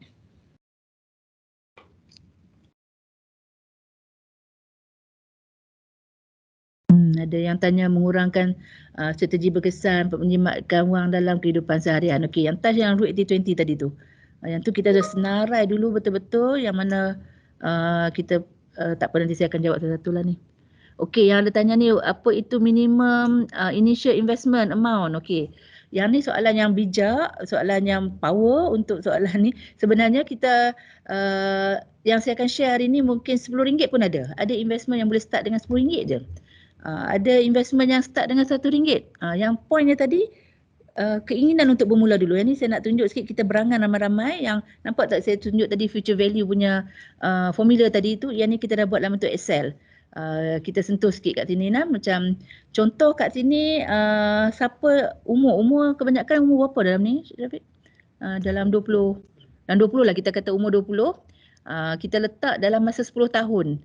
Kita ambil lah contoh kat sini, siapa yang nak jadikan contoh, nama-nama saya tak nampak ni. Aidit tadi, kita ambil contoh Aidit lah. Aidit umur berapa tadi? Ada komen kat sini. Tak apalah, katalah Aidit, umur Aidit katalah 20 lah. Contoh umur 21. Okey, umur 21, katalah lagi 10 tahun. Lagi 10 tahun dan Aidit sekarang rasa boleh simpan berapa? Duit yang mungkin Aidit dapat daripada duit yang dapat pinjaman ke, ataupun Aidit ada buat bisnes apa-apa, boleh simpan berapa? Boleh buka mikrofon. Ada Aidit kan? Aidit Akil, sedap namanya. Dalam maksudnya bulan tahunan? Bulan-bulan, kita buat bulan-bulan. Bulan, macam dalam masa sebulan tu boleh simpan berapa? Berapa Aidit boleh allocate untuk tabung lah, letak dalam tabung, contoh macam tu. Tabung biasa kalau Aidit sebulan tu akan simpan dalam 500 hingga ke 700. Oh, banyak Aidit. Aidit sekarang letak simpan kat mana Aidit? Dalam bank biasa je. Bank biasa, ya Allah Aidit. Nampak tak Aidit?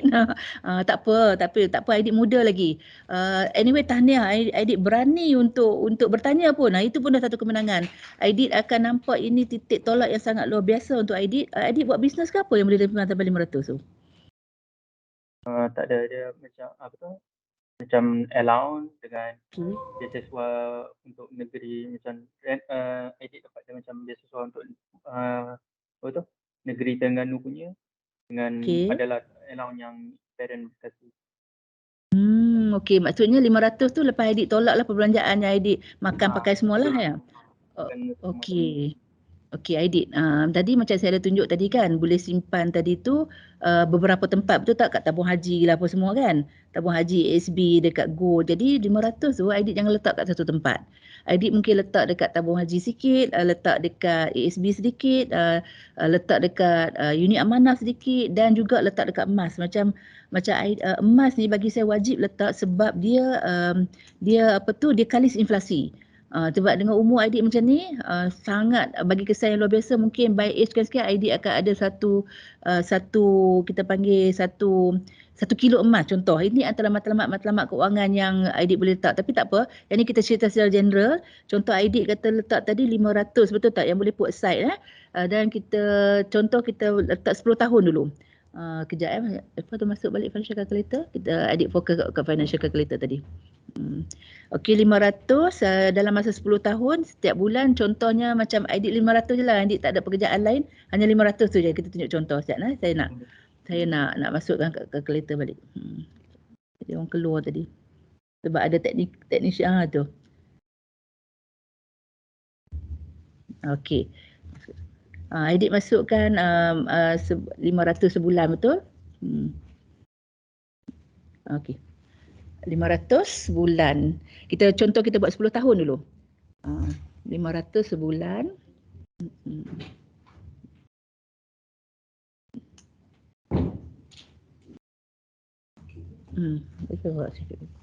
Masuk 500. Sekejap kalkulator. Besarkan sikit. Besarkan dah betul nak masukkan 500. Okey. Monthly. 500. Okey, kita kata tadi macam saya ada bagi tahu letak dalam beberapa platform. Kita katalah average profit yang kita letak sepanjang 10 tahun tu, kita kata dapat 10% saja. Kat SB sikit kita average, macam yang nak bagi average tinggi ni dekat unit amanah dengan gold, dia akan boleh bagi tinggi. That's why saya suruh campur-campur pelaburan tu, kita buat portfolio. So Aidit ada 10 tahun je dulu. Kita buat 10 tahun. Sekarang umur Aidit 21. Contoh by umur Aidit kalau 30-31, walaupun dengan simpan 500 tadi tu, Aidit letak ni 500 juga. Okey. So Aidit akan ada, ibu duit Aidit sudah bernilai 103,000 pada umur Aidit 30 tahun ataupun 31 tahun. Okey. Yang ni contoh, kalau kata takkan kita nak letak 500 je, sebab bila saya tengok Aidit punya cara allocate duit ni, Aidit adalah orang yang berjimat cermat, mungkin celik tentang macam mana nak manage duit lah. Mungkin lepas ni Aidit dah start nampak, saya akan share nanti kenapa kita kena ada income lain juga. Mungkin Aidit boleh simpan 1,000 sebulan satu hari. Betul tak? Bila Aidit dah ada pekerjaan, sekarang tak bekerja lagi pun Aidit dah boleh simpan 500. Contoh kalau kata by age 55, Aidit umur 55, Aidit ada dalam 36 tahun lagi. Kan? Betul. 36 tahun lagi. Okey, kita letak 1,000. 1,000, contoh Aidit letak 1,000 sebulan. Okey, 10% juga lagi 35 tahun. 35 lah kan. 35 tahun. Ni pun 1,000. Aidit nampak tak? Pada umur 55, Aidit retire dengan yang tabungan ni, dia tak termasuk duit kalau kata Aidit kerja esok EPF dan sebagainya. Aidit sudah ada RM3,824. Okey ke tak okey Aidit? 3 juta. 3,000 pula. 3 juta. Itu maksud saya tadi. Nampak tak Aidit apa yang saya cuba tunjukkan? Nampak? Maksudnya macam tadi 500 tu tak apa, Aidit tak kat ruang komen, nanti kita akan tengok dan kita akan bantu. Kita akan bantu mana nak letak 500 tu nak bahagi ikut mana, kita akan bantu supaya matlamat keuangan Aidit tu akan tercapai. Begitu jugalah yang lain-lain rakan-rakan kita dalam ni dah boleh start letak matlamat. Ni yang kita cerita yang income yang ada ni, kita tak cerita lagi macam mana nak guna peluang-peluang perniagaan yang ada di pasaran sekarang untuk majukan. Nanti saya akan dalam questionnaire tadi yang last tadi, saya akan tanya juga siapa yang berminat nak berniaga tapi tak tahu nak bermula, perniagaan apa yang sesuai, kita akan tolong tengok, kita akan tolong sebab kita boleh tengok potensi seseorang. Kita akan bukanlah boleh tengok, maksudnya kita boleh advise apa lagi perniagaan-perniagaan yang boleh buat tanpa mengganggu belajar. Macam yang ni baru tunjuk contoh simple-simple, adik boleh dapat 3 juta atau 1 juta ke. Bayangkan kalau kita semua ni dah start ada perniagaan sendiri, walaupun makan komisen saja, you akan dapat luar biasa punya tabungan ataupun ibu duit. Bayangkan bila dah ada macam ni kan, amount kita rasa retire senang ke tak senang. Dan ni yang dikatakan tadi financial independent. Okey, Cik Syafiq boleh masuk balik slide tadi. Okey, yang ni itulah kalau kita buat secara fizikal banyak lagi kita boleh test, tapi tak apa, ini sebagai gambaran saja, dan saya harap semua orang nampak ni sebagai satu semangat untuk start menabung. Ni kita cerita ID yang boleh simpan 500. Kepada yang hanya boleh simpan RM10 pun tak apa, jangan rasa rendah diri. Anda sebenarnya luar biasa berbanding dengan orang yang boleh simpan RM10,000 tapi 1 sen pun tak simpan, contoh. Dan sebab kami dah jumpa ramai, sebab saya dalam bidang yang saya buat sekarang ni dah lebih 25 tahun. Dan saya dah jumpa ramai, bukan kata orang lain, saya sendiri pernah terperangkap, pernah jatuh, pernah semua saya dah lalui. So bila saya buat program ni, saya bagi dengan hati supaya anda semua yang masih muda remaja ni supaya bermulalah dengan betul. Tak kiralah berapa sekalipun boleh bermula. Sebab kita ada program-program tabungan yang kita boleh start dengan RM10. Emas RM10 kita boleh start. Yang lagi saya akan share pada hujung nanti. Ini yang dikatakan Einstein kata tadi. Inilah compounding effect tadi tu yang boleh bagi keajaiban dalam kita mengurus keuangan kalau kita faham formula dan kita faham bagaimana nak lakukan. Okey. Next. Yang ni saya sebut tadi, maksimalkan semua aset yang kita ada. Aset ni maksudnya bukan rumah, bukan kereta, apa tu saja. Aset ni maksudnya diri kita. Aset yang paling besar yang Allah bagi pada setiap manusia adalah diri sendiri. Dalam diri sendiri tu pelbagai kebolehan, pelbagai kepakaran, pelbagai kemahiran yang kita boleh perniagaankan, jadikan duit. Okey? Yang ni juga maksimal dan gadang tabungan hari tua anda. Yang ni tak apa, yang ni untuk orang yang dah ada EPF tu later. Yang saya akan, okey, yang ni saya sebut tadi, macam ID tadi saya tengok you ada peluang ni, jangan simply siapa-siapa pun datang untuk bagi suggestion yang letak mana, letak tu kena sangat-sangat berhati-hati. Dan anda ada lecturer yang bagus, yang ada knowledge, yang ada pengetahuan tentang pengurusan keuangan. Saya pun sangat rapat dengan Cik Syafiq, so jangan segan, jangan rasa nak silo, nak duduk seorang-seorang, nak manage sendiri. Boleh dapat pendapat beliau. Even nanti saya akan tinggalkan nombor telefon, boleh juga personal direct tanya saya untuk minta apa-apa khidmat advice. Mungkin dapat peluang nak melabur, nak meniaga. Mungkin peluang tu betul ataupun mungkin juga tak betul, boleh minta second advice daripada kami. Okey, untuk ni. Yang ni yang saya sebut tadi, portfolio simpanan dan pelaburan ni sebenarnya kenapa kita nak pergi cari yang kita tak pasti betul ke tak betul, sedangkan di Malaysia sekarang yang memang dilulus oleh bank negara, yang dilulus oleh Security Commission, tempat-tempat pelaburan yang dijamin benar ataupun mengikut undang-undang. Dan juga untuk for the Muslim yang tekankan dari segi halal, tentang syariah compliance, semua kita ada. Kenapa nak cari yang lain? So ini antara cadangan yang kita boleh bagi. Kenapa portfolio ni? Salah satunya kita boleh simpan ke KWSP. Yang ni mungkin contoh nanti anda dah bekerja ni automatik akan dilakukan oleh majikan, dan juga kepada yang berniaga sendiri boleh create akaun tabung KWSP sendiri. Ni SSPN biasanya mak ayah buat untuk kita awal-awal dulu. Kita ada ASB. ASB mungkin kita boleh simpan sedikit-sedikit ataupun kita terus nak buat ASB loan. Ada orang kenapa dia buat ASB loan? Dia nak ada terus 200,000 dalam akaun ASB dia. Tapi dia bayar sikit-sikit.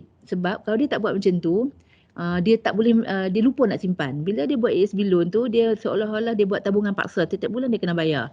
Itu pun tak apa, yang tu ada sesi lain untuk cerita lebih lanjut. Deposit tetap, ini saya tak suggest lah deposit tetap untuk anda semua sebab ada peluang-peluang lain yang lagi dapat return yang tinggi. Masuk dulu ASB, bagi penuh ASB apa semua tu dulu. Ni ada benda lain lagi, koperasi, kita ada tabung haji, kita letak kat amanah saham Bumi Putera, amanah saham hartanah. Yang ni semua platform pelaburan yang sebenarnya boleh di-explore. Sebab sekarang dunia teknologi tekannya banyak benda ilmu boleh dapat. Dan insya-Allah saya akan ambil masa sedikit, saya akan touch juga sedikit dengan emas sebab ada soalan tanya tadi berapa minimum boleh simpan.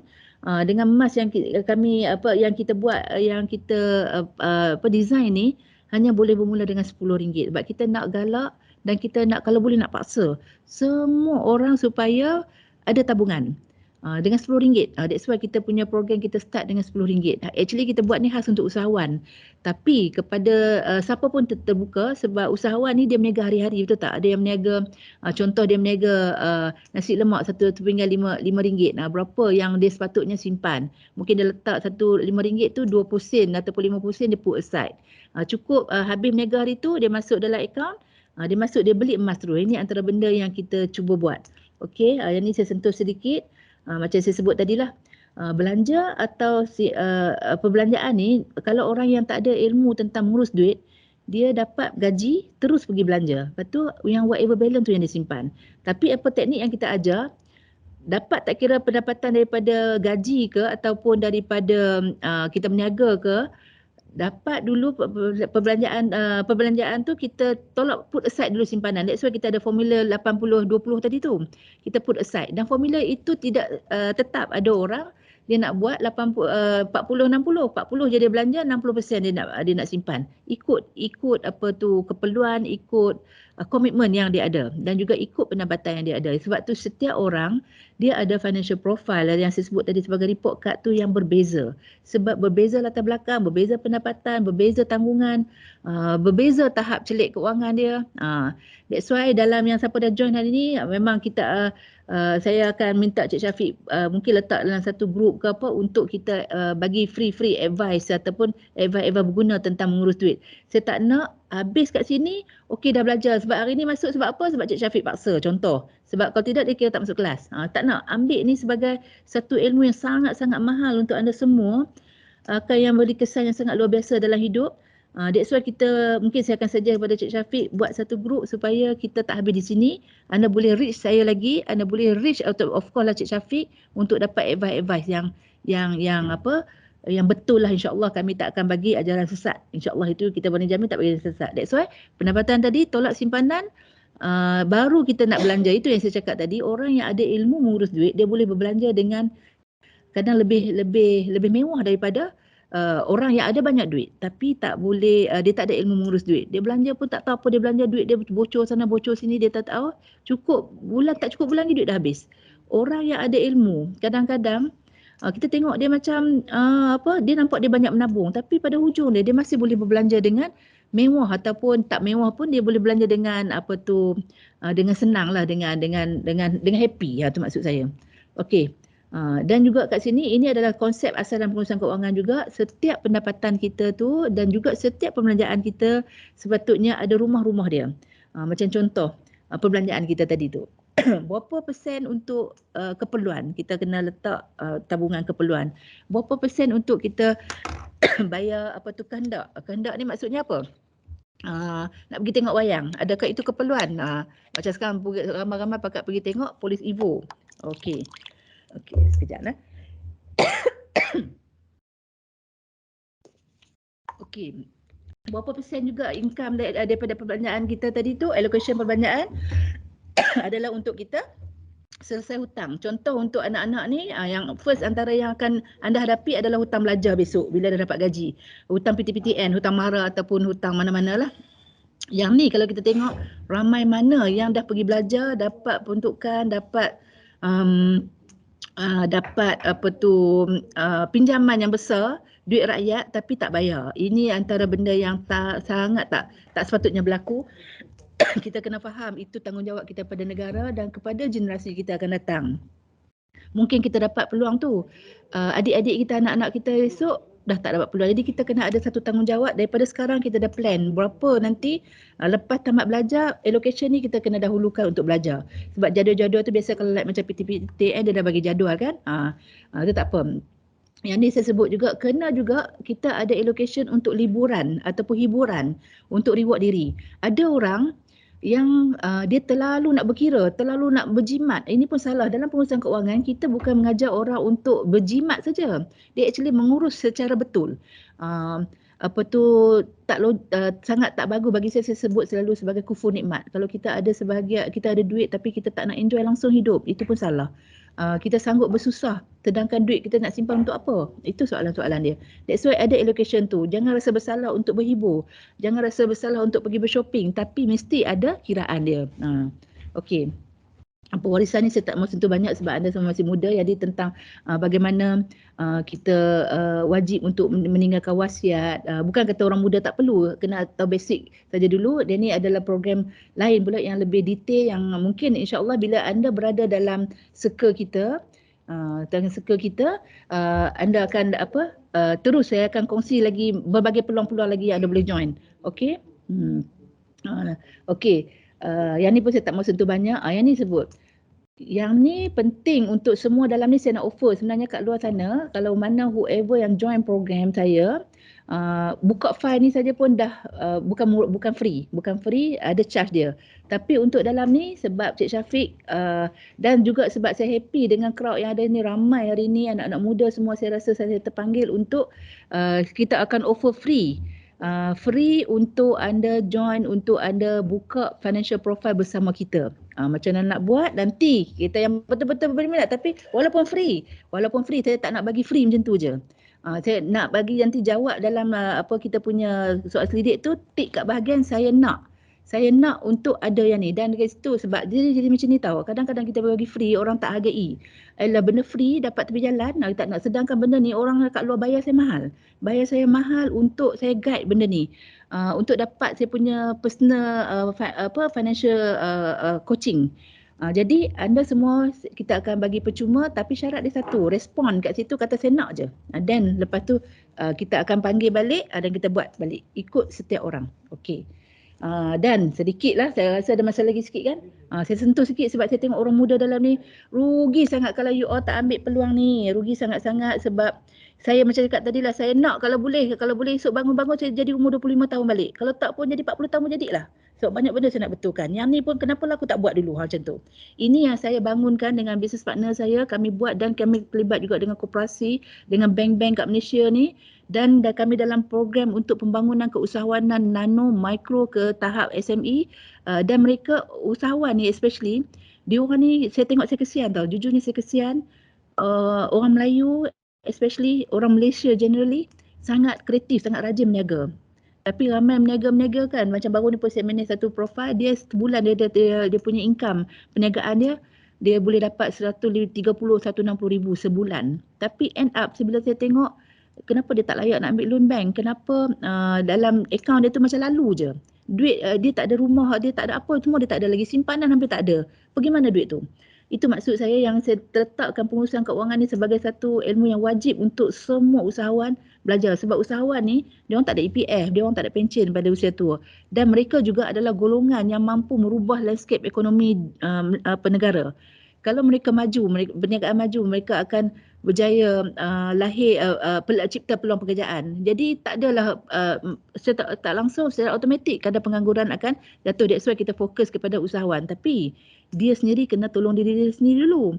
Kalau dia sendiri pun berniaga penat dia dapat, tabungan tak ada, apa pun tak ada, macam mana dia nak bagi peluang pekerjaan ke orang? Itu maksud saya. Tapi macam mana nak ni, jadi usahawan tu kena celik tentang keuangan, celik macam mana nak menabung, celik paling penting macam mana nak ada reserve duit tadi tu. Reserve duit tak semestinya, kita sebut ibu duit tadi, tak semestinya dalam bentuk RM, tak semestinya dalam bentuk cash. Yang paling bagus, yang terbaiklah saya kata kena ada dalam gold. Wajib dalam kita punya portfolio pelaburan tadi tu mesti ada sedikit gold kalau tak banyak sekalipun. Sebab apa? Dia kalis inflasi. Okey, saya sentuh sikit. Yang ni brand kita panggil Hope Gold. Ada sebab Hope Gold ni saya tak mau sentuh banyak. Yang ni Hope ni adalah stand for hands on program for entrepreneurship. Jadi kita namakan memang gold ni kita nak target market, target audience kita, target pelabur dalam gold ni adalah usahawan. That's why kita nama ni. Okey, saya nak sentuh emas. Penyimpanan harta yang hebat. Kenapa emas dikatakan platform ataupun instrumen untuk menyimpan harta yang paling hebat? Ini sebenarnya. Kita tengok komoditi emas adalah komoditi berharga yang diterima pakai di seluruh dunia. Macam few months back, one of my friend dia pergi ke US tau. Ni nak cerita lah, dia pergi ke US, dia pergi ke money changer nak tukar duit RM, tapi surprisingly duit RM kita tidak diterima di US. beberapa bulan lepas, mungkin ada sebab nilai ringgit kita rendah ke, saya tak pastilah mana macam tu. Tapi gold pergilah kat mana ceruk dunia ni boleh diperguna pakai, itu maksud dia. Okey. Emas juga adalah pelindung nilai yang paling baik terhadap inflasi. Okey, sebab nilai emas tu kalau tengok zaman saya kahwin dulu 20 tahun dulu, 1 gram baru berapa puluh ringgit, dalam 40-50 ringgit. Kenapa saya ingat? Sebab beli gelang kan, beli duit kita beli, sebab tu saya ingat. Hari ini berapa gram emas nilai? Pada hari ini almost 300 ringgit. Nampak tak gandaan dia? Okey. Dia juga adalah pelaburan yang kita patut diversify yang terbaik. Salah satu pilihan pelaburan yang baik dan stabil dan selamat. Yang selagi ada dunia ni, emas yang paling selamat. Emas juga melambangkan kekayaan. That's why kalau tengok orang-orang dulu, perempuan-perempuan wajib pakai emas, itu tak apa. Sekarang ni tak semesti emas dipakai, sebab emas sekarang ni adalah bentuk jongkong, adalah bentuk digital dan sebagainya. Okey, saya nak tunjuk yang ni saya sebut tadi. Cuba anda tengok sini, yang ni buka lah mata, nak screenshot pun boleh. Ambil tampal kat dinding ke kat rumah supaya ada target. Ini sangat penting, nilai emas dalam tempoh 20 tahun. Pada tahun 2000, kalau kita ada 1 juta pada ketika itu dan kita nak pergi beli emas pada itu kita boleh dapat berapa? Kita boleh dapat 28.5 kilogram dengan duit 1 juta. Tetapi ni saya tak cerita hari ini, tahun 2023, saya cerita pada tahun 2021. Dengan ada jumlah yang sama, berapa yang kilogram kita boleh beli emas? Hanya 3.7 kilogram sahaja emas yang kita boleh beli dengan nilai 1 juta yang sama 20 tahun lepas. Nampak tak? Bayangkan juga pada ketika itu kita sudah beli 1 juta tadi. Dah ada 28.5 kilogram. Kali balik emas, nilai dengan emas yang hari ni, kalilah berapa? Tak terkira. Itu yang saya sebut tadi. Luar biasa tak kalau kita hanya start dengan menabung. Tapi ini ada soalan orang cakap, tak apalah, orang ada duit nak beli emas, saya tak ada duit, saya tak cukup. Itu maksud saya tadi, kena ada start bermula dengan cash reserve tadi, kena ada tabungan. Bila kita dah start ada tabungan, kita dah start boleh beli emas. Okey, emas yang ni specialnya, compared dengan macam kita sebut kalau nak beli emas dulu-dulu, kita pergi kedai emas, kalau kita ada RM10, rasa-rasa kedai emas tu nak layan ke, dia tutup pintu je kat kita. Habuk je kita dapat kalau ada RM10. Okey, dengan kesedaran itu kita nak share supaya semua orang layak ada emas, tak kira dia tak ada pekerjaan pun, anak-anak pergi sekolah setakat RM10, saya rasa seminggu tu anak-anak boleh menabung. Sebab anak-anak pergi sekolah sekarang ni, dia ada mak ayah takkan bagi RM1 sehari, tak boleh nak beli apa pun, betul tak? Kalau kita didik anak-anak ni, contoh macam adik-adik semua ni yang dah ada allowance sedikit, takkanlah RM10 tak boleh simpan sebulan kan. Okey, yang ni ni saya tak mau cerita lah inflation, sebab semua orang ni educated lah ni, faham dari inflation tu apa. Okey, yang ni saya nak sebut tentang emas tadi, agihkan sebahagian daripada pendapatan harian atau mingguan, tak kisahlah apa sekalipun, tapi mesti ada goal. Okey, berapa macam saya sebut tadi, dia ada, kita buat dua ni supaya semua orang boleh menabung emas. RM10 boleh bermula dengan RM10. Tapi kalau nak emas tu juga, akaun tu juga boleh jana kumpul lagi banyak, boleh jana pendapatan juga. Boleh masuk yang lagi satu, ambil buka akaun yang dia panggil akaun yang member, yang RM59 yang ni. Okey, apa beza dia? Saya sentuh sikit lah kat sini. Yang ni buka akaun dengan 59, apa yang dapat? Yang ni sebab bila kita tengok, kita dah faham hari ni, semua dah join hari ni, baguslah join gold. Lepas tu kita tengok kawan sebelah, kau join gold jugalah, balik kita cerita kat mak kita pula, join lah gold. Jadi takkan kita cakap kosong. Jadi kami reward balik kepada anda yang suka berkongsi kebaikan, berkongsi ilmu. Setiap orang yang anda kongsi dan dia pun nak buka akaun macam anda juga akan dibayar upah. Dia bagi macam insentif lah. Ini bukan MLM, bukan apa tak, bukan skim, tak ada. Yang ni kita hanya bayar balik, kita reward sebab atas jasa baik dia bercerita ke orang lain, nak bagi dia happy. Duit ni kita panggil dia sebagai introducer fee, RM59 tadi tu. Katalah yang join dia nak masuk macam dia juga, dia pun nak start kumpul duit, kumpul emas juga, dia pun masuk RM59. Lepas tu dah buka akaun, tiap-tiap bulan, tiap-tiap hari pun kita nak menabung. Setiap ketika kita boleh menabung, setiap kali orang tambah nilai emas, setiap kali tu juga kita akan dapat sebahagian daripada komisen, daripada nilai tu diberilah bentuk komisen. Itu selain daripada kita tabung sendiri, kita juga boleh dapat duit-duit tambahan ni. Kita ajak orang ramai-ramai join, lepas tu dan bila dia orang join, dia orang pun beli gold, dia orang yang dia orang beli tu pun kita akan dapat je juga sedikit. Macam berapa amount ni macam ni. Kita nama tier ni dia bukan MLM ni, saya just nak tunjuk ranking saja. Katalah contoh tadi Aidit tadi dia masuk dia buka yang RM59 tu. Tiba-tiba balik hostel ataupun balik rumah sewa kejap lagi, kawan-kawan satu rumah cita-cita dia pun nak. Semua kawan dia masuk, kata ada 5 orang masuk. Setiap orang tu dia akan dapat RM5 contoh. Lepas tu kawan dia pula ajak kawan lain pula masuk, dia akan dapat RM2 dan seterusnya sampai ke 3 tu saja. Kita ni nak bagi happy lah, pakat ramai-ramai masuk berjemaah, itu matlamat asal dia. Dan jangan salah sangka ini bukan, tak ada kena mengenai MLM sebab program kita ni memang syariah compliant. Memang goal yang supply pada kita adalah syarikat yang sama yang supply kepada Maybank, kepada bank muamalat. Jadi kita dapat status patuh syariah semua kita ada dan kita ada license apa semualah. Okey, yang ni pula tadi dari segi orang yang masuk ikut package tu, tapi lagi satu kalau kata dia dah masuk, kita start educate. You all dalam satu group menabung, pergi jual produk ke apa semua, nanti Cik Syafiq pun mungkin saya rasa dia akan share beberapa lagi jenis bisnes ni. Dapat commission tu, dia beli lagi emas. So kat sinilah akan dapat lagi tambahan-tambahan. Okey, yang ni tak ada banyak benda. Ini benda yang masa kita lancar setahun lebih yang lepas. Dulu kita start lancar setahun tu, kita ambil masa. Kalau nampak itu kenapa ada TOEIC Gold. TOEIC Gold adalah sister company tu TOEIC Pay. Saya rasa everybody boleh kata ramai orang tahu syarikat payment gateway TOEIC Pay. Ni juga hasil daripada TOEIC Pay. Dia ada lebih kurang 50,000 usahawan ataupun merchandiser yang langgan program dia. Dan ini Gold plan Gold ni lah yang kita introduce juga kepada usahawan-usahawan tu. Okey, siapa nak join nanti, kalau nak nanti kita akan bagi dalam link. Nanti just klik link tu untuk daftar. Nak masuk yang RM10 dulu, nak upgrade jadi 59 later pun boleh, ataupun terus nampak peluang, masuk terus 59, dah start ajak kawan-kawan masuk untuk menabung. Jangan cakap masuk nanti saya tak jujurnya honestly saya tak gemar nak cerita ni kita menjual ke apa tak. Ini hanya adalah platform untuk anak-anak semua bermula dulu. Mungkin nak start pelaburan lain, tak semua orang macam Aidit tadi dia ada 500 terus, ada orang nak 50 pun tak ada sebulan. Jadi masuk dulu yang ni. Bina dulu, simpan dulu dekat Gold, mungkin dalam nilai Gold dah sampai satu tahap boleh ada RM5,000, boleh ada RM10,000 dan mungkin bila dah grad besok dah ada RM15,000.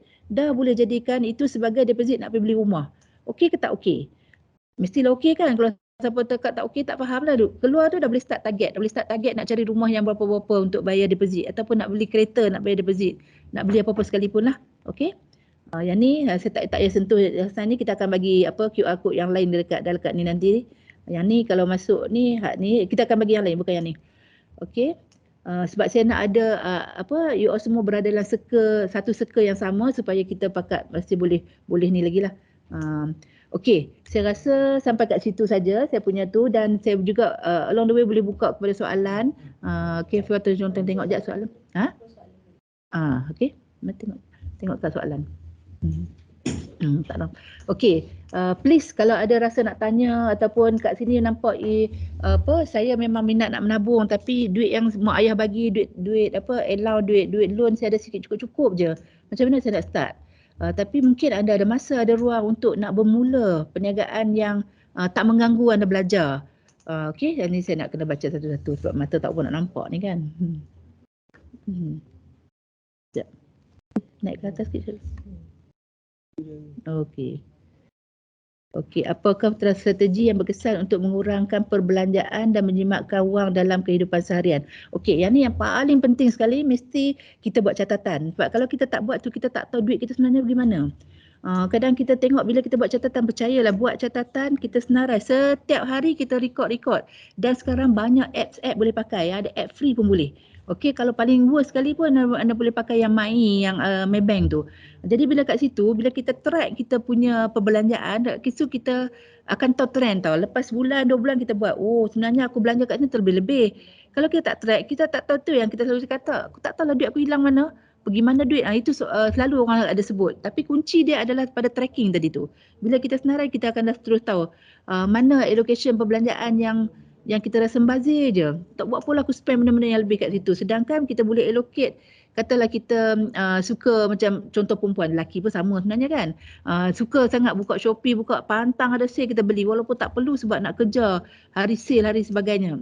benda-benda tu kalau kita ada kesedaran tadi, katalah kita spend 100-200, kita put aside lah, masuk simpan kat gold, masuk kat mutual fund, masuk kat ESB, itu lebih baik. Okay, yang ni first strategi dia adalah dengan buat apa tu record setiap perbelanjaan, sekecil-kecil perbelanjaan supaya kita tahu trend. Okay, itu satu. And then simpan menabung dalam bank account biasa atau simpan menabung di akaun yang menjanakan keuntungan seperti ESB. Yes, okey. Ini kefahaman yang beza apa yang dimaksudkan dengan simpan dan melabur. Simpan adalah simpan tu simpan tak sebenarnya jana pendapatan pun tak apa. Maksudnya simpan sekadar untuk ada duit nak pakai bila-bila masa. Simpan dekat akaun bank ataupun ESB pun boleh consider simpan sebab dia tak ada harga dia tetap. Okey. Dan yang paling penting tadi melabur mesti ada unsur-unsur pelaburan. Macam saya sebut tadi dekat emas, dekat unit amanah, tabung haji pun dia walaupun dia simpan tapi dia ada juga sedikit investment. Dan juga kepada even koperasi banyak lagi lah. Tapi yang awal ni saya sentuh untuk UR ada 2-3 tu dulu cukup. Ada ESB, ada unit amanah dan juga yang paling penting ada gold tadi tu. Okey. Sekejap Syafiq tolong pergi next Syafiq. Bawah tengok ada lagi soalan tak?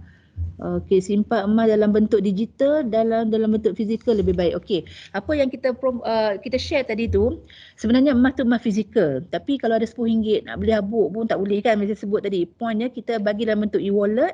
Daripada e-wallet tu kita beli gold sedikit-sedikit. Yang sebaiknya kita beli kalau siapa yang belajar pasal investment dia faham dollar cost averaging. Beli setiap hari. Contoh kita dah letak dalam e-wallet kita tu macam contoh tadi siapa edit tadi dia dah 500, dia letak lah mungkin allocation untuk emas dia nak letak 200 tapi dia beli setiap hari. Dia transfer daripada e-wallet dia saja. Cukup sampai ketika dia dah cukup mungkin 1 gram dia boleh redeem, ambil dalam bentuk gold bar ataupun dia redeem nak pakai boleh cash. Ataupun dia untuk yang perempuan dia sekali tengok cincin gelang cantik dekat Habib ke dekat Pokong ke, dia boleh redeem, pergilah beli emas yang ni. Dan coming insya-Allah doakan dalam masa beberapa bulan ni kita ada juga elemen Ar-Rahnu. Maksudnya contoh you dah ada 10,000, ada 20,000, tiba-tiba ada peluang nak berniaga, nak pakai duit, nak ambil loan bank lambat. Ambil sini dulu Ar-Rahnu kan, ataupun kita gadaikan emas yang kita simpan tadi tu dekat ni hanya semudah tekan button. Mungkin nak pakai 5,000, ambil dulu 5,000 dan kita belanja dan kita bayar balik sikit. Itu kita macam ada bank kita sendiri. Okey. Lagi satu soalan dia tadi. What tips can you provide to avoid unplanned purchase influenced by social pressure like NFT? Ini soalan paling win lah. Saya rasa saya sendiri pun sebenarnya sangat suka sebab kita semua manusia ada kehendak, ada nafsu dan sebagainya. Tapi kalau kita ada matlamat yang jelas tadi, dia akan membezakan kita sangat-sangat. Contoh yang disebut tadi, kita nampak kan ada 1 kilo. Kita letak umur sekian-sekian, aku nak ada 1 kilo emas. Jadi bila kita start kita terjerumus nak membeli, kita fikir balik, aku ni yang tabungan emas aku ni macam mana nak tambah lagi. Jadi benda-benda ni sedikit sebanyak akan membantu. Kita setiap kali kita nak belanja tu, duit ni kalau aku put aside dulu, boleh belanja tapi mungkin tak merabih banyak sangat. Contoh kita ada allocation 300 nak belanja. Cukuplah 1,5 je lah, lagi 1,5 baik aku letak emas supaya ataupun letak ESB supaya matlamat keuangan aku untuk ada 1 juta ke light account ke atau untuk ada 1,000 light account tu lagi cepat tercapai. Itu cara dia. Okey, Cik Syafiq sebut bagus lagi. Sikit lagi ni. Buy flow tak nak ada lagi tak ni? Okay, by flow, which one should we invest first as a student? Gold, invest, ASB, unit trust. So saya rasa saya dah jawab soalan tu tadi. Paling tak ada pun bermulalah dengan emas dulu supaya kita boleh berkilau dengan emas tu. Maksudnya dia ada satu attraction sebenarnya. Emas ni dia ada aura dia yang tersendiri sebenarnya. Okay, saya rasa saya akan sekejap Afifah boleh balik pada untuk saya akan habis end session kat sini dan of course semua ada kamera di sini dan kita akan bagi scan QR untuk buat jawab soalan di situ supaya kita tahu apa next yang you all nak. Kita nak sedikit feedback dari program ni, dan saya minta maaf ada sedikit beberapa teknikal tadi. Sebenarnya saya lebih suka buat secara fizikal, dia lebih nampak. Jadi bila secara online ni adalah kekangan, tapi tak apa, yang penting saya harap apa yang saya kongsi tadi, poin-poin yang saya kongsi tadi tu, anda semua cakna, anda semua ambil ni sebagai serius, sebagai untuk kehidupan anda di masa depan. Anda masih muda, jangan buat silap. Kita, of course kita tak boleh lari daripada kesilapan, tapi kita dapat reduce kesilapan dengan kita ada ilmu. Dan ada ilmu juga tak guna kalau kita tak apply. Jadi apa yang saya kongsi ni mungkin terlalu berat pada anda semua, mungkin benda perkara baru, ataupun mungkin benda ni anda dah pernah dengar. Itu tak menjadi gini, tapi mungkin sebelum ni pernah dengar tapi tak tahu nak guna, tak tahu nak bermula. That's why kami dalam ni harap semua scan. Semua kena wajib jawab, sebab Cik Syafiq dia akan tengok balik kepada dalam senarai pendaftaran tu. Kita akan ambil kehadiran juga based on jawapan ke dalam soal selidik ni. So dalam tu anda boleh jawab setiap soalan tu, dan insya-Allah nanti Cik Syafiq akan pilih yang betul-betul yang nak kita bantu ni untuk dalam satu grup yang lain. Dalam tu anda jawab. Jadi saya harap wajib semua jawab lah, just scan QR saja. Okay, with that saya mohon maaf jika ada dalam saya share tadi terlalu laju ataupun mungkin terlalu suka untuk anda faham. Macam saya cakap tadi, masa 2 jam, masa sangat mencemburui untuk kita elaborate lebih panjang. So insya-Allah tak habis di sini, dan mungkin selepas ni jika dalam soalan QR tu ada yang jawab berminat untuk nak tahu lebih lanjut tentang perniagaan, mungkin ada program-program lain untuk anda start up, untuk start up the business yang saya dengan Cik Syafiq insya-Allah kami akan plan untuk anda bermula. Bermulalah daripada usia muda. Jadi ruang-ruang kalau terbuat silap pun anda ada masa untuk bangkit kembali nanti. Itu jangan sia-siakan usia muda anda lah. Okey. Okey, dan sekejap jangan keluar lagi. Kejap lagi saya akan share juga, Cik Syafiq akan share di sini juga kepada yang siapa nak buat tindakan cepat. Sebab yang membezakan kejayaan seseorang itu adalah tindakan. Dan nak tengok lagi siapa lagi cepat berjaya dengan lambat berjaya adalah tindakan pantas dia. So siapa yang dah rasa tadi setakat RM10 kan, bermula saja dulu. Nanti Cik Syafiq akan share kat sini QR code untuk anda daftar terus ke akaun emas. Okey. Rasanya. So dalam pada tu kalau ada nak tanya apa lagi, saya rasa mungkin Cik Syafiq ada nak share tentang ada bisnes, macam-macam bisnes. Sebenarnya kami duduk dalam komuniti usahawan, jadi ada banyak peluang. So saya akan pass pada Cik Syafiq.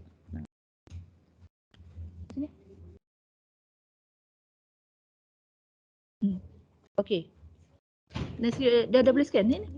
Ni kejap, ada satu QR code lagi ni, kejap ya.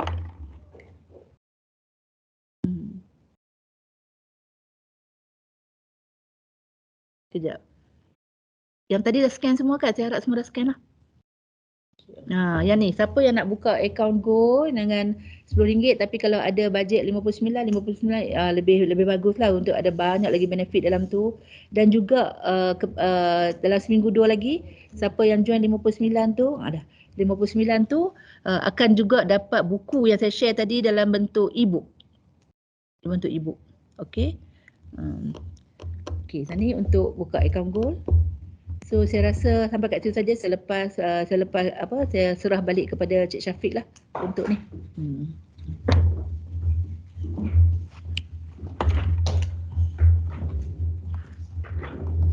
Okay, alright. So macam mana?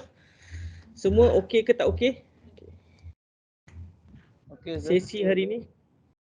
Okay, so saya harap korang dah isi feedback form tu. Okay, kita punya speaker sangat memerlukan feedback daripada anda. Tak tahulah. Okay, alright. Ramai bagi thumbs up ni Puan Naj. Okay. Sebab beliau sangat teruja bila sangat banyak soalan daripada korang semua. So saya ucapkan tahniah dan terima kasih. Berikan satu tepukan yang gemuruh, tepukan diri sendiri. Okay. So itu sahaja, insyaAllah. Apa-apa kita akan ni untuk okay, sekejap. Saya nak buat lucky draw sekejap. Okay, saya nak buat lucky draw. Okay, tunggu sekejap lucky draw ni based on yang dah isi ni dulu. Kejap bagi saya 5 minit.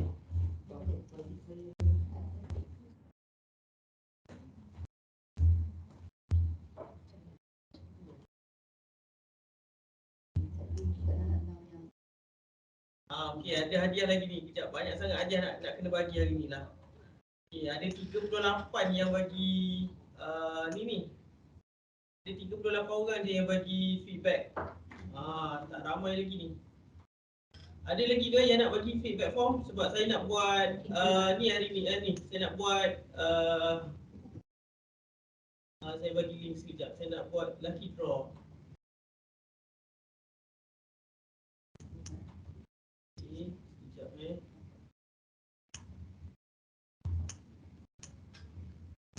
Okey, itulah feedback form tadi tu. Okey.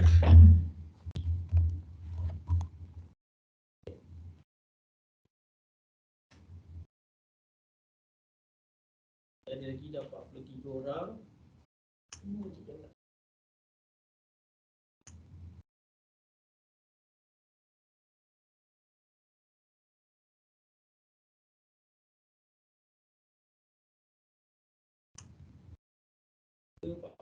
But dia nak tutup bila-bila masa saja ni.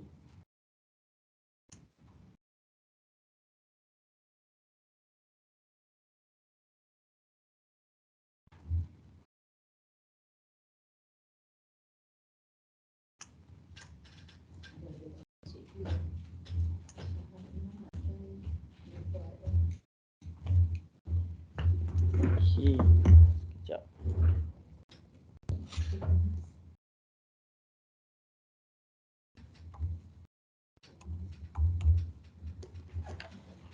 Okey. Sekejap saya nak buka Wheel of Fortune. Saya nak mencari dua pemenang bertuah. Okey, hadiahnya adalah saya nak bagi cash dalam bentuk account gold tu.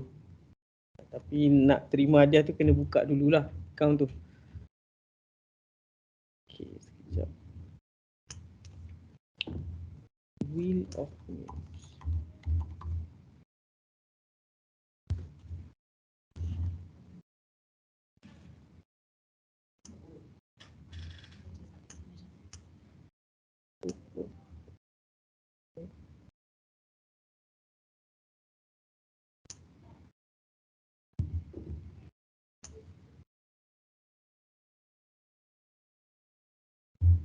Okey, ada 56 orang. Okey, so saya buat ni dulu.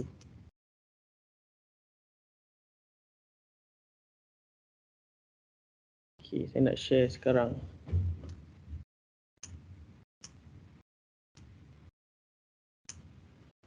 Okey. Tutup form.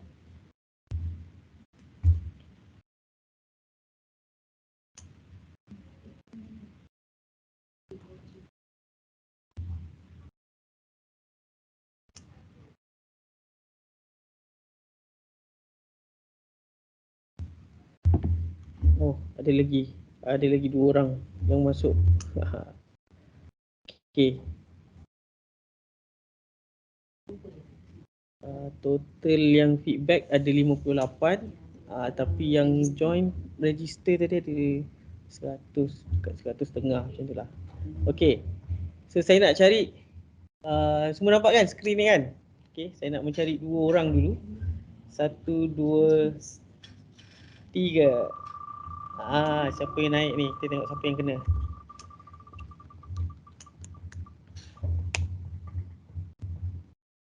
Okey, kita ada Nur Hasina. Ada tak Nur Hasina?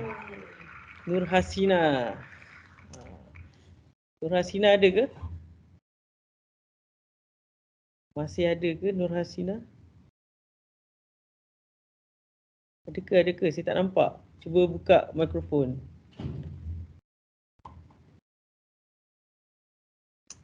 Ada ke? Nur Hasina 1.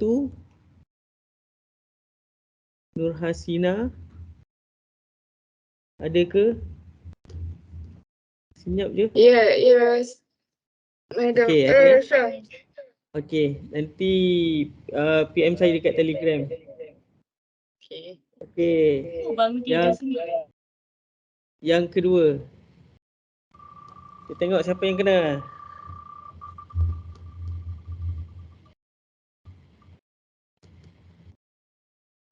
Okey, kita ada Daniel Zakwan. Daniel Zakwan ada tak? Daniel Zakwan. Ada. Okey. PM saya kat Telegram. Kelas saya kan? Ha. Okey, PM saya kat Telegram. Okey. So okey, kita punya speaker ada lagi hadiah. Gila lah hari ni punya program. Banyak betul hadiah. Okey. Silakan Puan Naj. Okey. Seperti yang saya janji daripada awal tadi, kepada yang aktif bertanya, aktif kat ruang komen akan ada hadiah. So kami dah pilih kat sini yang paling aktif ada 2 orang. Anda akan dapat, setiap orang akan dapat 1 buku saya. Buku fizikal, buku online yang berbentuk digital, siapa yang masuk yang Go 59 tu automatik akan dapat.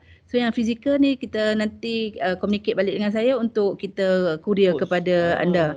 So siapa yang menang? Kita dapat sini daripada Muhammad Aidit Akil, dia dapat 3 poin kat situ. 3 poin dia dah tu tahniah. Aidit masih ada kat sini ke Aidit? Okey. Dan satu lagi. Okay, tahniah anda dapat buku, nanti kita letak kat ruang komen bagi alamat untuk kita courier. Dan satu lagi, Arwah Farwa, betul ke nak saya sebut? Arwah Arwah Farwa. Farha, sorry. Arwah Farha. Ada dengar suara? Ke dah hilang? Ada. Boleh bagi nombor Fah ke? Kalau nak untuk bagi alamat. Saya Boleh. letak kat ruang komen nombor office saya. Letak kat komen untuk Okey. letak kat ruang komen. Arwah dengan satu lagi siapa tadi? Apa tu? Aidit Akil. Tolong bagi nombor telefon, nanti PA Puan Nash akan contact. Okey, kita akan contact. Okey, yang tu saja. Alright, siapa yang ada masalah macam mana ni?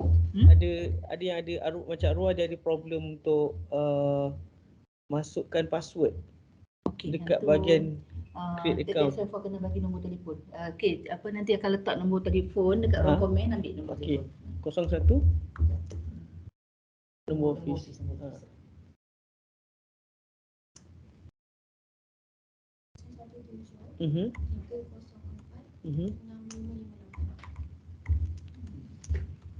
Yang ada kaitan untuk create account code. Okey. Saya letak nombor telefon. Nanti kalau ada problem yang untuk buka account Hope Gold tu, boleh contact dengan nombor tu.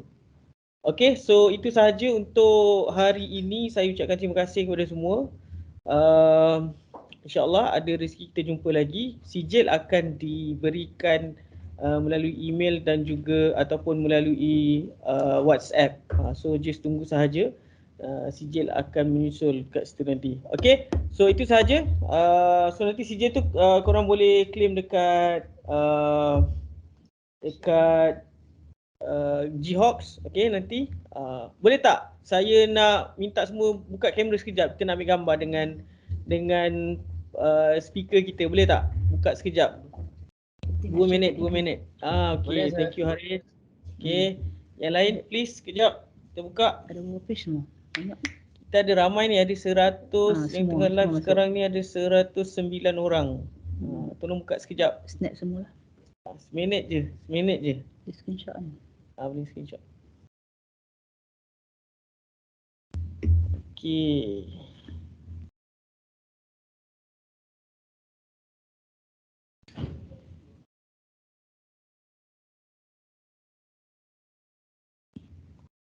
Okey, ada lagi?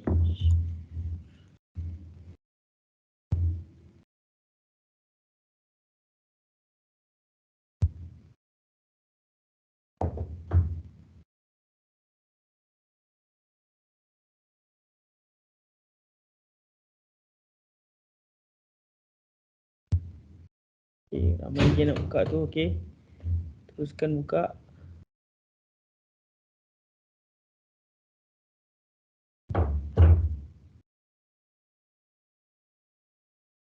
Ni saya buka lagi besar. Okay, ambil step patient. Together mode. Ambil step patient.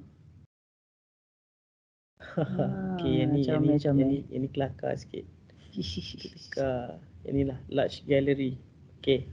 Okay, ready Ambil semua Satu. Ni dia buka kamera ni. Ada berapa ni? 1, Buka 2, semua, 3, buka semua. 4, 5, 6, 7, 8, 9, 10. Ada 19 orang je. Okay, ready. Tambah internet slow. Jadi blur sikit. Okay, sekejap. Okay. Saya dah screenshot tadi satu. Ada lagi nak buka kamera?